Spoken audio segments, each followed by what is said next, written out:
ಕಾರ್ಯಕ್ರಮಕ್ಕೆ ನಿಮ್ಮೆಲ್ಲರಿಗೂ ಪ್ರೀತಿಯಿಂದ ಸ್ವಾಗತ. ನಾನು ಪ್ರವೀಣಿ ದಾಸ್.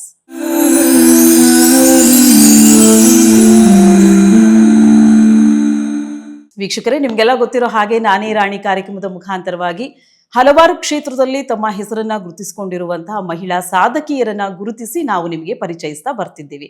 ಹಾಗಿದ್ರೆ ಇವತ್ತಿನ ಮಹಿಳಾ ಸಾಧಕಿ ಅಥವಾ ಇವತ್ತಿನ ನಾನೇ ರಾಣಿ ಯಾರು ಅಂತ ಹೇಳೋದಾದ್ರೆ, ಈಕೆ ಮಹಿಳಾ ಉದ್ಯಮಿ, ಗಾಲ್ಫ್ ಪ್ಲೇಯರ್ ಹಾಗೂ ಸಾಮಾಜಿಕ ಹೋರಾಟಗಾರ್ತಿ. ತಂದೆಯಿಂದ ಪ್ರೇರೇಪಿತಗೊಂಡಂತ ಹಲವಾರು ವಿಷಯಗಳು ಈಕೆಗೆ ಇದ್ದಾವೆ. ಹಾಗೆ ಲೇಖಕಿ ಎಂದು ತಪ್ಪಾಗಲಾರು, ಒಂದು ಪುಸ್ತಕವನ್ನು ಕೂಡ ಅವರು ಬಿಡುಗಡೆ ಮಾಡಿದ್ದಾರೆ. ಸೊ ಆಕೆಯ ಕುರಿತಾಗಿ, ಆಕೆಯ ತಂದೆಯ ಕುರಿತಾಗಿ ಇವತ್ತಿನ ನಾನೇ ರಾಣಿ ಕಾರ್ಯಕ್ರಮದ ಮುಖಾಂತರವಾಗಿ ಒಂದಷ್ಟು ವಿಚಾರವನ್ನ ನಾವು ನಿಮ್ಗೆ ತಿಳಿಸ್ತಾ ಹೋಗ್ತೀವಿ. ಮೊಟ್ಟ ಮೊದಲನೇದಾಗಿ ಅವರನ್ನು ನಮ್ಮ ಕಾರ್ಯಕ್ರಮಕ್ಕೆ ಬರಮಾಡ್ಕೊಳ್ಳೋಣ. ಇನ್ಯಾರೂ ಅಲ್ಲ, ಇವತ್ತು ನಮ್ಮೊಟ್ಟಿಗೆ ಇರುವಂತಹವರು ಶ್ರೀಮತಿ ಅನುಪಮಾ ವಾಟಾಳ್ ಅವರು. ಮೊದಲನೇದಾಗಿ ಅವರನ್ನ ನಮ್ಮ ಕಾರ್ಯಕ್ರಮಕ್ಕೆ ಬರಮಾಡ್ಕೊಳ್ಳೋಣ. ಮೇಡಮ್ ನಮಸ್ತೆ, ಕಾರ್ಯಕ್ರಮಕ್ಕೆ ಸ್ವಾಗತ. ನಮಸ್ಕಾರ. ಹೇಗಿದ್ದೀರಾ? ನಾನು ಚೆನ್ನಾಗಿದ್ದೀನಿ, ನೀವು ಹೇಗಿದ್ದೀರಾ? ನಾನು ಚೆನ್ನಾಗಿದ್ದೀನಿ, ಥ್ಯಾಂಕ್ ಯು. ಸೊ ಮೊದಲನೇದಾಗಿ ನಿಮಗೆ ಅಭಿನಂದನೆಗಳು. ಯಾಕೆ ಅಂತ ಹೇಳಿದ್ರೆ, ಹೆಣ್ಮಕ್ಳು ಅಡುಗೆ ಮನೆಯಲ್ಲಿ ಅಡುಗೆ ಮಾಡ್ಕೊಂಡಿರ್ಬೇಕು, ಮಕ್ಕಳನ್ನ ಹೆರಬೇಕು, ಗಂಡಂದ್ರನ್ನ ನೋಡ್ಕೊಳ್ಬೇಕು, ಬಂದು ಓದೋರ್ನ ಸುಧಾರಿಸ್ಬೇಕು. ಇಷ್ಟು ಮಾತ್ರ ಒಂದು ಕಾಲದಲ್ಲಿ ಇದ್ದಂತಹ ಒಂದು ಜವಾಬ್ದಾರಿಗಳಾಗಿತ್ತು. ಆ ಎಲ್ಲಾ ಜವಾಬ್ದಾರಿಗಳ ಜೊತೆಯಾಗಿ ನೀವು ಕೆಲವೊಂದು ಕ್ಷೇತ್ರದಲ್ಲಿ ತಮ್ಮನ್ನ ತಾವು ಗುರುತಿಸ್ಕೊಂಡಿದ್ದೀರಾ. ಜೊತೆಲಿ ತಮ್ಮ 40ನೇ ವಯಸ್ಸಿನಲ್ಲಿ ಒಂದು ಸ್ಪೋರ್ಟ್ಸ್ ಬಗ್ಗೆ ಇಂಟ್ರೆಸ್ಟ್ ಬರುತ್ತೆ, ಪುಸ್ತಕಗಳನ್ನ ಬರೀತೀರಾ, ತಂದೆಯಿಂದ ಪ್ರೇರೇಪಿತವಾಗಿರುವಂತಹ ಹಲವಾರು ವಿಷಯಗಳು ನಿಮ್ಮೊಟ್ಟಿಗೆ ಇದ್ದಾವೆ. ಸೊ ಈ ರೀತಿ ಹಲವಾರು ಕ್ಷೇತ್ರದಲ್ಲಿ ತಮ್ಮನ್ನ ತಾವು ಗುರುತಿಸ್ಕೊಂಡು, ಜೊತೆಲಿ ಏನು ಅಂತ ಹೇಳಿದ್ರೆ ತಮ್ಮ ಪರ್ಸನಲ್ ಲೈಫ್ ಆಗಿರ್ಬೋದು, ಪ್ರೊಫೆಷನಲ್ ಲೈಫ್ ಆಗಿರೋದು, ಸೊ ಎರಡನ್ನೂ ಕೂಡ ಬ್ಯಾಲೆನ್ಸ್ ಮಾಡ್ಕೊಂಡು ಹೋಗ್ತಾ ಇದ್ದೀರಾ. ಸೊ ನಿಮಗೆ ಮೊಟ್ಟ ಮೊದಲನೇದಾಗಿ ಅಭಿನಂದನೆಗಳು. ಸಂತೋಷ, ಧನ್ಯವಾದಗಳು. ಓಕೆ, ಈಗ ನಮ್ಗೆ ವಾಟಾಳ್ ನಾಗರಾಜ್ ಅಂದ ತಕ್ಷಣ ನಮಗೆ ಏನ್ ನೆನಪಾಗತ್ತೆ ಹೇಳಿ? ಕನ್ನಡ ಪರ ಹೋರಾಟಗಾರ ಅಂತ ನೆನಪಾಗತ್ತೆ. ಕನ್ನಡ ನೆಲ ಜಲದ ಉಳಿವಿಗಾಗಿ ಹೋರಾಟ ಮಾಡುವಂತಹ ಸಂಘಟನಕಾರ ಅನ್ನೋದು ನೆನಪಾಗತ್ತೆ. ಸೊ ಈಗ ನಾನು ಇರುವಂತಹ ಒಂದು ಜಾಗ ಏನು ಅಂತ ಹೇಳಿದ್ರೆ, ಅನುಪಮಾ ವಾಟಾಳ್ ಅವರ ಮನೆಗೆ ಬಂದಿದ್ದೀನಿ. ಅನುಪಮಾ ಹೇಗಿದ್ರು, ಅವರ ಬಾಲ್ಯ ಜೀವನ ಹೇಗಿತ್ತು? ಹಾಗಿದ್ರೆ ನಮಗೆ ಗೊತ್ತಿಲ್ಲದಿರುವಂತಹ ವಿಚಾರಗಳು, ತಂದೆಯ ಬಗ್ಗೆ ಅನುಪಮಾ ಏನ್ ಹೇಳ್ತಾರೆ, ತಂದೆ ಮತ್ತು ಮಗಳ ಒಡನಾಟ ಹೇಗಿತ್ತು, ಇವರ ಬಾಲ್ಯ ಜೀವನ ಹೇಗಿತ್ತು? ವಾಟಾಳ್ ನಾಗರಾಜ್ ಅಂದ ತಕ್ಷಣ ನಮ್ಗೆ ಮಾಧ್ಯಮಗಳ ಮುಖಾಂತರವಾಗಿ ಆಗಿರ್ಬೋದು ಅಥವಾ ಜನಸಾಮಾನ್ಯರು ತಿಳ್ಕೊಳ್ಳುವಂತಹ ರೀತಿನೇ ಬೇರೆ ಇರುತ್ತೆ. ಆದ್ರೆ ಮಗಳಾಗಿ ವಾಟಾಳ್ ನಾಗರಾಜ್ ಅವರ ಕುರಿತಾಗಿ ಅವ್ರೇನ್ ಹೇಳ್ತಾರೆ, ಈ ಎಲ್ಲಾ ವಿಚಾರವನ್ನ ಇವತ್ತಿನ ಕಾರ್ಯಕ್ರಮದ ಮುಖಾಂತರವಾಗಿ ನಾವು ನಿಮ್ಗೆ ನೀಡ್ತಾ ಹೋಗ್ತೀವಿ. ಮೇಡಮ್, ಮೊಟ್ಟ ಮೊದಲನೇದಾಗಿ ಅಪ್ಪ ಅಂದ್ರೆ ನಿಮ್ಗೆ ಏನ್ ಹೇಳೋಕ್ ಇಷ್ಟಪಡ್ತೀರಾ ವಾಟಾಳ್ ನಾಗರಾಜ್ ಅಂತ ಹೇಳಿದ್ರೆ? ಮೊದಲನೇದಾಗಿ ಪ್ರವೀಣಿ, ನೀವು ನಮ್ಮ ಮನೆಗೆ ಬಂದು ನನ್ನನ್ನು ಸಂದರ್ಶನ ಮಾಡಬೇಕು ಅಂತ ಗುರುತಿಸಿ ನನಗೆ ಈ ಒಂದು ಅವಕಾಶ ಕೊಟ್ಟಿದ್ದಕ್ಕೆ ನಿಮಗೆ ನನ್ನ ಹೃತ್ಪೂರ್ವಕ ಧನ್ಯವಾದಗಳು. ಹಾಗೆ ನಾನು ನಿಮ್ಗೆ ಹೇಳ್ತೀನಿ, ಇದು ನನ್ನ ಮೊದಲನೇ ಸಂದರ್ಶನ. ಹೌದು, ಇಲ್ಲಿವರೆಗೂ ಕೂಡ ನಾನು ಯಾವತ್ತೂ ಸಂದರ್ಶನಕ್ಕೋಸ್ಕರ ಕ್ಯಾಮ್ರಾ ಮುಂದೆ ಬಂದದ್ದಾಗಲಿ ಅಥವಾ ನಮ್ಮ ತಂದೆಯವ್ರ ಜೊತೆ ಕೂತ್ಕೊಂಡಿದ್ದಾಗಲಿ ಅಥವಾ ನಾವು ಸಮಾಜದಲ್ಲಿ ನಾವು ಇಂಥವ್ರ ಮಕ್ಕಳು ಅಂತ ಹೇಳ್ಕೊಂಡು ಹೋಗಿದ್ದಾಗಲಿ ಎಲ್ಲೂ ಇಲ್ಲ. ನಾವು ಎಲೆ ಮರೆ ಕಾಯಿ ಥರ ನನ್ನ ಜೀವನದುದ್ದಕ್ಕೂ ಇದ್ದೀನಿ. ಇವತ್ತು ನೀವು ನನ್ನನ್ನು ಹೊರಗಡೆ ಪ್ರಪಂಚಕ್ಕೆ ಗುರುತಿಸ್ಬೇಕು, ನನ್ನನ್ನು ಸಮಾಜಕ್ಕೆ ಪರಿಚಯ ಮಾಡಬೇಕು ಅಂತ ಹೇಳಿ ನನ್ನ ಸಾಧನೆಯನ್ನು ಕೂಡ ನೀವು ಗುರುತಿಸಿರೋದು ನೋಡಿ ನನಗೆ ಬಹಳ ಸಂತೋಷ ಆಗ್ತಿದೆ. ಅದಕ್ಕೋಸ್ಕರ ಮೊದಲನೇದಾಗಿ ನಾನು ನಿಮಗೆ ಧನ್ಯವಾದಗಳನ್ನ ಅರ್ಪಿಸ್ತೀನಿ. ಓಕೆ, ಈಗ ಮೇಡಮ್ ಇದುವರೆಗೂ ಮೀಡಿಯಾ ಮುಂದೆ ಎಲ್ಲೂ ಕೂಡ ಕಾಣಿಸ್ಕೊಂಡಿಲ್ಲ. ಇದೇ ಮೊಟ್ಟ ಮೊದಲನೇ ಬಾರಿಗೆ ಮಾಧ್ಯಮ ಲೋಕದಲ್ಲೇ ಇದೊಂದು ರೀತಿಯಾದ ಹೊಸ ಸಂದರ್ಶನ. ಅಂದ್ರೆ ಇದೇ ಫಸ್ಟ್ ಸಂದರ್ಶನ ಅವ್ರದ್ದಾಗಿದೆ. ಸೊ ಅಶ್ವವೇಗ ವಾಹಿನಿಗೆ ಅವರು ಸಂದರ್ಶನ ಕೊಡ್ತಾ ಇರುವಂಥದ್ದು ನನಗೆ ಬಹಳ ಖುಷಿಯಾದಂಥ ವಿಚಾರ. ಯಾಕೆ ಇವರನ್ನ ಸಂದರ್ಶನಕ್ಕೆ ನಾನು ನಿಮ್ಮನ್ನ ಸೆಲೆಕ್ಟ್ ಮಾಡಿದೆ ಅಂತ ಹೇಳಿದ್ರೆ, ಸೊ ನೀವು ಈಗ ವಾಟಾಳ್ ನಾಗರಾಜ್ ಮಗಳು ಏನ್ ಮಾಡ್ತಿರಬಹುದು ಅಂತ ಹೇಳಿದ್ರೆ, ಮದುವೆ ಮಾಡ್ಕೊಂಡು ಮನೆಯಲ್ಲಿ ಆರಾಮಾಗಿರಬಹುದು ಅಂತ ಜನಸಾಮಾನ್ಯರು ತಿಳ್ಕೊಂಡಿದ್ದಾರೆ. ಆದ್ರೆ ಅದನ್ನ ಹೊರತುಪಡಿಸಿ ನೀವು ಹಲವಾರು ಕ್ಷೇತ್ರದಲ್ಲಿ ತಮ್ಮನ್ನ ಗುರುತಿಸ್ಕೊಂಡಿದ್ದೀರಾ. ಸಾಮಾಜಿಕ ಹೋರಾಟಗಾರ್ತಿಯಾಗಿಯೂ ಕೂಡ ತಮ್ಮನ್ನ ತಾವು ಗುರುತಿಸ್ಕೊಳ್ತಿದ್ದೀರಾ. ಆಮೇಲೆ ಎಲ್ಲೋ ಒಂದು ಕಡೆ ಹೆಣ್ಣು ಮಕ್ಕಳಿಗೆ ಪ್ರೇರೇಪಣೆ ಆಗ್ತಾ ಇದ್ದೀರಾ. ಈಗ ನಿಮ್ಮ ಬರವಣಿಗೆ ಮುಖಾಂತರವಾಗಿ ಆಗಿರ್ಬೋದು ಅಥವಾ ನಿಮ್ಮ ಹೋರಾಟದ ಮುಖಾಂತರವಾಗಿ ಆಗಿರ್ಬೋದು. ಹಾಗಾಗಿ ಈ ಒಂದು ಹಿನ್ನೆಲೆ ಇಟ್ಕೊಂಡು ನಾನು ನಿಮ್ಗೆ ಈ ಒಂದು ಇಂಟರ್ವ್ಯೂಗೆ ಅಪ್ರೋಚ್ ಮಾಡಿದೆ. ನೀವು ಅದಕ್ಕೆ ಒಪ್ಪಿದ್ರಿ. ಸೊ ಫಸ್ಟ್ ಆಫ್ ಆಲ್ ನಾನು ನಿಮ್ಗೆ ಥ್ಯಾಂಕ್ ಯು ಹೇಳಬೇಕು. ಸೊ ಈಗ ಅನುಪಮಾ ಅಂತ ಹೇಳಿದ್ರೆ, ಸೊ ಜನಸಾಮಾನ್ಯರಿಗೆ ಅಷ್ಟು ಒಂದು ಕ್ಯಾಟಗರಿ ಜನರಿಗೆ ಅದು ಗೊತ್ತಿದೆ. ಅನುಪಮಾ ಅಂತ ಹೇಳಿದ್ರೆ ವಾಟಾಳ್ ನಾಗರಾಜ್ ಅವರ ಮಗಳು ಅಂತ ಹೇಳಿ. ವಾಟಾಳ್ ನಾಗರಾಜ್ ಅವರಿಗೆ 2 ಮಕ್ಕಳು, ಒಂದು ಗಂಡು ಒಂದು ಹೆಣ್ಣು. ಅದರಲ್ಲಿ ಅನುಪಮಾ ಅವರು ಇದ್ದಾರೆ ಬೆಂಗಳೂರಿನಲ್ಲಿ. ಸೊ ಅನುಪಮಾ ಮದುವೆ ಮಾಡ್ಕೊಂಡ್ರು, ಮನೆಯಲ್ಲಿದ್ದಾರೆ, ಗಂಡನ ಜೊತೆ ಮಗು ಜೊತೆ ಆರಾಮಾಗಿ ಅವರು ಫ್ಯಾಮಿಲಿ ಲೈಫ್ ನ ಲೀಡ್ ಮಾಡ್ತಿದ್ದಾರೆ ಅಂತ. ಇದನ್ನ ಹೊರತುಪಡಿಸಿ ಅನುಪಮ ಇನ್ನೂ ಒಂದಷ್ಟು ಕೆಲಸಗಳನ್ನ ಮಾಡ್ತಿದ್ದಾರೆ. ಏನ್ ಕೆಲಸ ಮಾಡ್ತಿದ್ದಾರೆ, ಅದಕ್ಕೆ ಪ್ರೇರೇಪಣೆ ಏನು ಅನ್ನುವಂಥ ತಿಳ್ಕೊಳ್ಳುವಂತಹ ಕುತೂಹಲ ನನಗಂತೂ ಇದೆ. ಸೊ ಅದು ನಿಮ್ಮ ಬಾಯಿಂದನೇ ಕೇಳಬೇಕು ಅನ್ನೋದು ನನ್ನದೊಂದು ಆಸೆ. ಖಂಡಿತ. ಮೊದಲನೇದಾಗಿ ನಾನು ನನ್ನ ಬಗ್ಗೆ ಹೇಳ್ಕೊಳ್ಳೋಕೆ ಮುಂಚೆ, ಈ ಕರ್ನಾಟಕ ಕಂಡಂತಹ ಏಕೈಕ ಛಲದಂಕಮಲ್ಲ, ಕೆಚ್ಚದೆಯ ಹೋರಾಟಗಾರ, ನಿಲ್ಲದೆ ಛಲ ಬಿಡದೆ ಹೋರಾಟ ಮಾಡ್ಕೊಂಡು ಬಂದಿರೋಂತಹ ಕರ್ನಾಟಕದ ವರಪುತ್ರ ಶ್ರೀಮಾನ್ ವಾಟಾಳ್ ನಾಗರಾಜ್ ಅವರು ನನ್ನ ಪೂಜ್ಯ ತಂದೆ ಅಂತ ಹೇಳ್ಕೊಳ್ಳೋಕ್ಕೆ ನನಗೆ ಬಹಳ ಹೆಮ್ಮೆ ಆಗುತ್ತೆ. ಅದು ಎಷ್ಟು ಜನ್ಮದ ಪುಣ್ಯನೋ ಏನೋ ನಾನು ಅವ್ರ ಮಗಳಾಗಿ ಹುಟ್ಟಿರೋದು. ಈಗ ನೀವು ಹೇಳಿದ್ರಿ ಸಾಧಕರು ಸಾಧನೆ ಅಂತ ಹೇಳಿ, ಇಂಥವ್ರ ಮಕ್ಕಳಾಗಿ ಹುಟ್ಟಿಸಿ ದೇವರೇ ನಮ್ಮನ್ನ ಒಂದು ಮಹಾ ಒಂದು ಏನು ಹೇಳ್ತಾರೆ, ಅದು ಒಂದು ಗಿಫ್ಟ್, ಗಾಡ್ ಗಿಫ್ಟ್ ಇದು ನಮಗೆ ಕೊಟ್ಟಿರೋದು. ಅಂಥ ತಂದೆ ಮಗಳಾಗಿ ನಾನು ಅವ್ರ ಬಗ್ಗೆ ಹೇಳ್ಬೇಕಾಗಿದ್ರೆ ಬೇಕಾದಷ್ಟಿದೆ, ಒಂದಲ್ಲ ಎರಡಲ್ಲ. ಅದು ಒಂದು ಮಹಾಸಾಗರ. ನಮ್ಮ ತಂದೆಯವರು ನೀವೆಲ್ಲ ಗೊತ್ತಿರೋ ಹಾಗೆ ಹಿಮಾಲಯದ ಎತ್ತರಕ್ಕೆ ಬೆಳೆದಿದ್ದಾರೆ ಸಾಧನೆಯಲ್ಲಿ. ಮತ್ತೆ ಅಂಥ ಸಿದ್ಧಾಂತ ನಾನು ಬಹಳ ಬಹಳ ಬಹಳ ಹೆಮ್ಮೆಯಿಂದ ಹೇಳ್ಕೊತಾ ಇದ್ದೀನಿ. ನನ್ನ ತಂದೆಯ ಜೀವನದಲ್ಲಿ ಒಂದು ಕಪ್ಪು ಚುಕ್ಕೆ ಕೂಡ ಇಲ್ಲ. ನನ್ನ ತಂದೆ ಸಿದ್ಧಾಂತವನ್ನ ಯಾವತ್ತೂ ಬಿಟ್ಟಿಲ್ಲ. ತನ್ನ ಉಸಿರು, ತನ್ನ ಜೀವ ಇರುವವರೆಗೂ ಕನ್ನಡದ ಸೇವೆಗೆ ಮುಡುಪಾಗಿಟ್ಟಿದ್ದಾರೆ. ಇಂಥ ಒಂದು ಅದ್ಭುತವಾದ ವ್ಯಕ್ತಿತ್ವವನ್ನು ಹೊಂದಿರುವಂಥ ನನ್ನ ತಂದೆ ಮಗಳಾಗೋದಕ್ಕೆ ನಾನು ನಿಜವಾಗ್ಲೂ ಬಹಳ ಬಹಳ ದೇವರಿಗೆ ಕೃತಜ್ಞಳಾಗಿರ್ತೇನೆ, ಯಾವಾಗಲೂ ಕೂಡ ಸದಾಕಾಲ. ಇನ್ನು ನನ್ನ ಬಗ್ಗೆ ಹೇಳ್ಕೊಳ್ಳೋದಾದ್ರೆ, ನಮ್ಮ ತಂದೆಯವ್ರಿಗೆ 2 ಮಕ್ಕಳು. ಒಂದು ನಮ್ಮಣ್ಣ ಮಹಾದೇವ್ ಪ್ರಸಾದ್ ಅಂತ, ನನಗಿಂತ 2 ವರ್ಷ ದೊಡ್ಡವನು. ನಾವಿಬ್ಬರೂ ನಮ್ಮ ತಂದೆಗೆ ಏನು ಹೇಳಬೇಕು ಅಂತ ಹೇಳಿದ್ರೆ, ನಮ್ಮ ತಂದೆ ಮಕ್ಕಳನ್ನ ಎಷ್ಟು ಪ್ರೀತಿಸ್ತಾರೆ ಅಂತ ಅವ್ರು ಯಾವತ್ತೂ ತೋರಿಸ್ಕೊಳ್ಳಲ್ಲ. ಯಾಕೆಂದ್ರೆ ಅವ್ರ ವ್ಯಕ್ತಿತ್ವನೇ ಹಾಗೆ. ಅವರು ಜೋರಾಗಿ ಮಾತಾಡೋದು, ಜೋರಾಗಿ ಖಂಡನೆ ಮಾಡೋದು ಬರೀ ಹೊರಗಡೆ ಮಾತ್ರ ಅಲ್ಲ, ಮನೇಲೂ ಕೂಡ. ಅವರ ಚಳವಳಿ, ಅವರ ಧಾಪು, ಅವರ ಒಂದು ನಡವಳಿಕೆ, ಅವರ ಒಂದು ಗಾಂಭೀರ್ಯ, ಆ ಒಂದು ವಾಯ್ಸು, ಅದೆಲ್ಲ ನೀವು ಹೊರಗಡೆ ನೋಡಿರ್ತೀರಾ. ಅದಕ್ಕೂ ಮನೇಲೂ ಯಾವುದೇ ರೀತಿ ವ್ಯತ್ಯಾಸ ಇಲ್ಲ. ಅವರು ಮನೇಲೂ ಹಾಗೇನೆ. ಹಾಗಾಗಿ ನಮ್ಮಿಬ್ಬರಿಗೆ ನಮ್ಮ ತಂದೆ ನೋಡಿದ್ರೆ ಇವತ್ತಿಗೂ ಬೇರೆ ಜನಗಳಿಗೆ ಹೇಗೆ ವಾಟಾಳ್ ನಾಗರಾಜ್ ಅವರು ಕಾಣಿಸ್ತಾರೋ ನಮಗೂ ಹಾಗೆ ಕಾಣಿಸ್ತಾರೆ. ನಮ್ಗೆ ತಂದೆ ಅನ್ನೋದಕ್ಕಿಂತ ಹೆಚ್ಚಾಗಿ ನಾವಿಬ್ರು ಅವರ ಅಭಿಮಾನಿ, ದೊಡ್ಡ ಅಭಿಮಾನಿ. ಭಯ ಇದೆ ಇವತ್ತಿಗೂ. ಈಗಿನ ಕಾಲದ ಮಕ್ಳ ತರ ನಾವ್ ಯಾವತ್ತೂ ನಮ್ಮ ತಂದೆ ತೊಡೆ ಮೇಲೆ ಹೋಗಿ ಕುತ್ಕೊಳ್ಳೋದು, ತಬ್ಕೊಳ್ಳೋದು, ಇಟ್ಕೊಳ್ಳೋದು ಅದೆಲ್ಲ ನಾವು ನೋಡೇ ಇಲ್ಲ. ಅಂದ್ರೆ ಆತರ ಎಲ್ಲ ಬಂದೇ ಇಲ್ಲ. ಯಾವತ್ತೂ ನಮ್ಮ ತಂದೆನ ನಾವೆಲ್ಲ ಮೈಸೂರು ಕಡೆಯವರು ಅಣ್ಣ ಅಣ್ಣ ಅಂತ ಕರಿತೀವಿ, ಅಪ್ಪ ಅಂತ ಕರೀಲ್ಲ, ಅಣ್ಣ ಅಂತ ಕರಿತೀವಿ. ಅಣ್ಣ ಬಂದ್ರು ಅಂದ ತಕ್ಷಣ ಆಟೋಮೆಟಿಕ್ ಆಗಿ ನಮ್ಮನ್ನ ನಾವೇ ಗೊತ್ತಿಲ್ಲದಂಗೆ ಎದ್ದು ನಿಂತ್ಕೊಂಡ್ಬಿಡೋದು, ಕೈ ಕಟ್ಕೊಳ್ಳೋದು, ಆ ತರಾನೇ ಒಂದು ಸ್ಟ್ರಿಕ್ಟ್ ಆಗಿ ಬಂದಿದ್ದು ನಾವು. ಸೊ ನಮ್ಮ ತಾಯಿಯವ್ರು ಬಹಳ ದೊಡ್ಡ ಅಭಿಮಾನಿಯಾಗಿದ್ರು. ಅವ್ರಿಗೆ ಏನ್ ಆಸೆ ಆಗಿತ್ತು, ನನಗೆ ಹೆಣ್ಮಗು ಹುಟ್ಟಿದ್ರೆ ಅನುಪಮ ಅಂತ ಹೆಸರಿಡ್ತೀನಿ, ಆಕೆನ ಡಾಕ್ಟರ್ ಮಾಡ್ತೀನಿ ಅಂತ ಅನ್ಕೊಂಡಿದ್ರು. ಸೊ ಹಾಗಾಗಿ ನನ್ನ ಹೆಸರು ಅನುಪಮ ಅಂತ ಆಯ್ತು. ಸೊ ನಮ್ಮ ತಾಯಿ ಯಾವಾಗ್ಲೂ ಹೇಳಿದ್ರು, ನೀನು ಅನುಪಮ ನಿರಂಜನ್ ತರ ಡಾಕ್ಟರ್ ಆಗ್ಬೇಕು. ಸರಿ, ನಾವು ಕನ್ನಡ ಮಾಧ್ಯಮದಲ್ಲಿ ಓದ್ತಾ ಇದ್ವಿ. 10ನೇ ತರಗತಿ ಆಯ್ತು. 10ನೇ ತರಗತಿ ಆದ್ಮೇಲೆ ಕಾಲೇಜಿಗೆ ಸೇರ್ಬೇಕು. ನಾನ್ ಡಾಕ್ಟರ್ ಆಗ್ಬೇಕಾದ್ರೆ ಕಾಲೇಜಲ್ಲಿ ಸೈನ್ಸ್ ತಗೋಬೇಕು. ಸೈನ್ಸ್ ಯಾವ ಭಾಷೆನಲ್ಲಿದೆ? ಕನ್ನಡ ಮಾಧ್ಯಮದಲ್ಲಂತೂ ಇಲ್ಲ, ಇಂಗ್ಲಿಷ್ ಮಾಧ್ಯಮದಲ್ಲೇ ಇದೆ. ನಾನು ಇಂಗ್ಲಿಷ್ ಮಾಧ್ಯಮ ತಗೊಂಡು ಡಾಕ್ಟರ್ ಮಾಡ್ಬೇಕಾಗಿ. ಆಗ ನಮ್ಮ ತಂದೆ ಹೇಳಿದ್ರು, ಇಲ್ಲ, ಕನ್ನಡ ಮಾಧ್ಯಮದಲ್ಲೇ ಓದ್ಬೇಕು ನನ್ನ ಮಕ್ಕಳು. ಈ ಕಡೆ ನಮ್ಮ ತಾಯಿಗೆ ನನ್ನ ಡಾಕ್ಟರ್ ಮಾಡ್ಬೇಕು ಅಂತ ಆಸೆ. ಇಲ್ಲಿ ನಮ್ಮ ತಂದೆ ಹೋರಾಟ ಕನ್ನಡ. ಆಮೇಲೆ ನಾನು ನಮ್ಮ ತಾಯಿಗೆ ಹೇಳ್ದೆ, ಇಲ್ಲಮ್ಮ, ಯಾವುದೇ ಕಾರಣಕ್ಕೂ ನಮ್ಮ ತಂದೆ ಏನ್ ಆಸೆ ಪಟ್ಟಿದ್ದಾರೆ ಕನ್ನಡ ಮಾಧ್ಯಮದಲ್ಲೇ ನಾನು ಕಲಾ ವಿಭಾಗನ ಆಯ್ಕೆ ಮಾಡ್ಕೋತೀನಿ. ಯಾವ್ದ್ರಲ್ಲಾದ್ರೆ ಏನಂತೆ, ಡಾಕ್ಟರ್ ಆಗ್ಲೇಬೇಕು ನಿನ್ ಮಗಳು, ನಿನ್ಗೆ ಆಸೆ ಆಗದೆ ಇದ್ರೆ ಬೇರೆದ್ರಲ್ಲೂ ಮುಂದುವರಿಬೋದಲ್ಲ. ಹಾಗಾಗಿ ನಾನು ಕಲಾ ವಿಭಾಗವನ್ನು ಆಯ್ಕೆ ಮಾಡಿಕೊಂಡೆ. ಅದರಲ್ಲಿ ನಾನು ಪದವೀಧರೆ ಆದೆ ಮತ್ತು ತರ್ಕಶಾಸ್ತ್ರದಲ್ಲಿ ಮಾಸ್ಟರ್ಸ್ ಮಾಡಿದೆ. ಇದು ಯಾಕೆ ಹೇಳ್ತಾ ಇದ್ದೀನಿ ಅಂದ್ರೆ, ನನಗೊಬ್ರು ಲೆಕ್ಚರರ್, ಬಹಳ ಆತ್ಮೀಯ ಲೆಕ್ಚರರ್ ಇದ್ರು. ನಾನು ಅವರ ಹೆಸರು ಹೇಳಲೇಬೇಕು.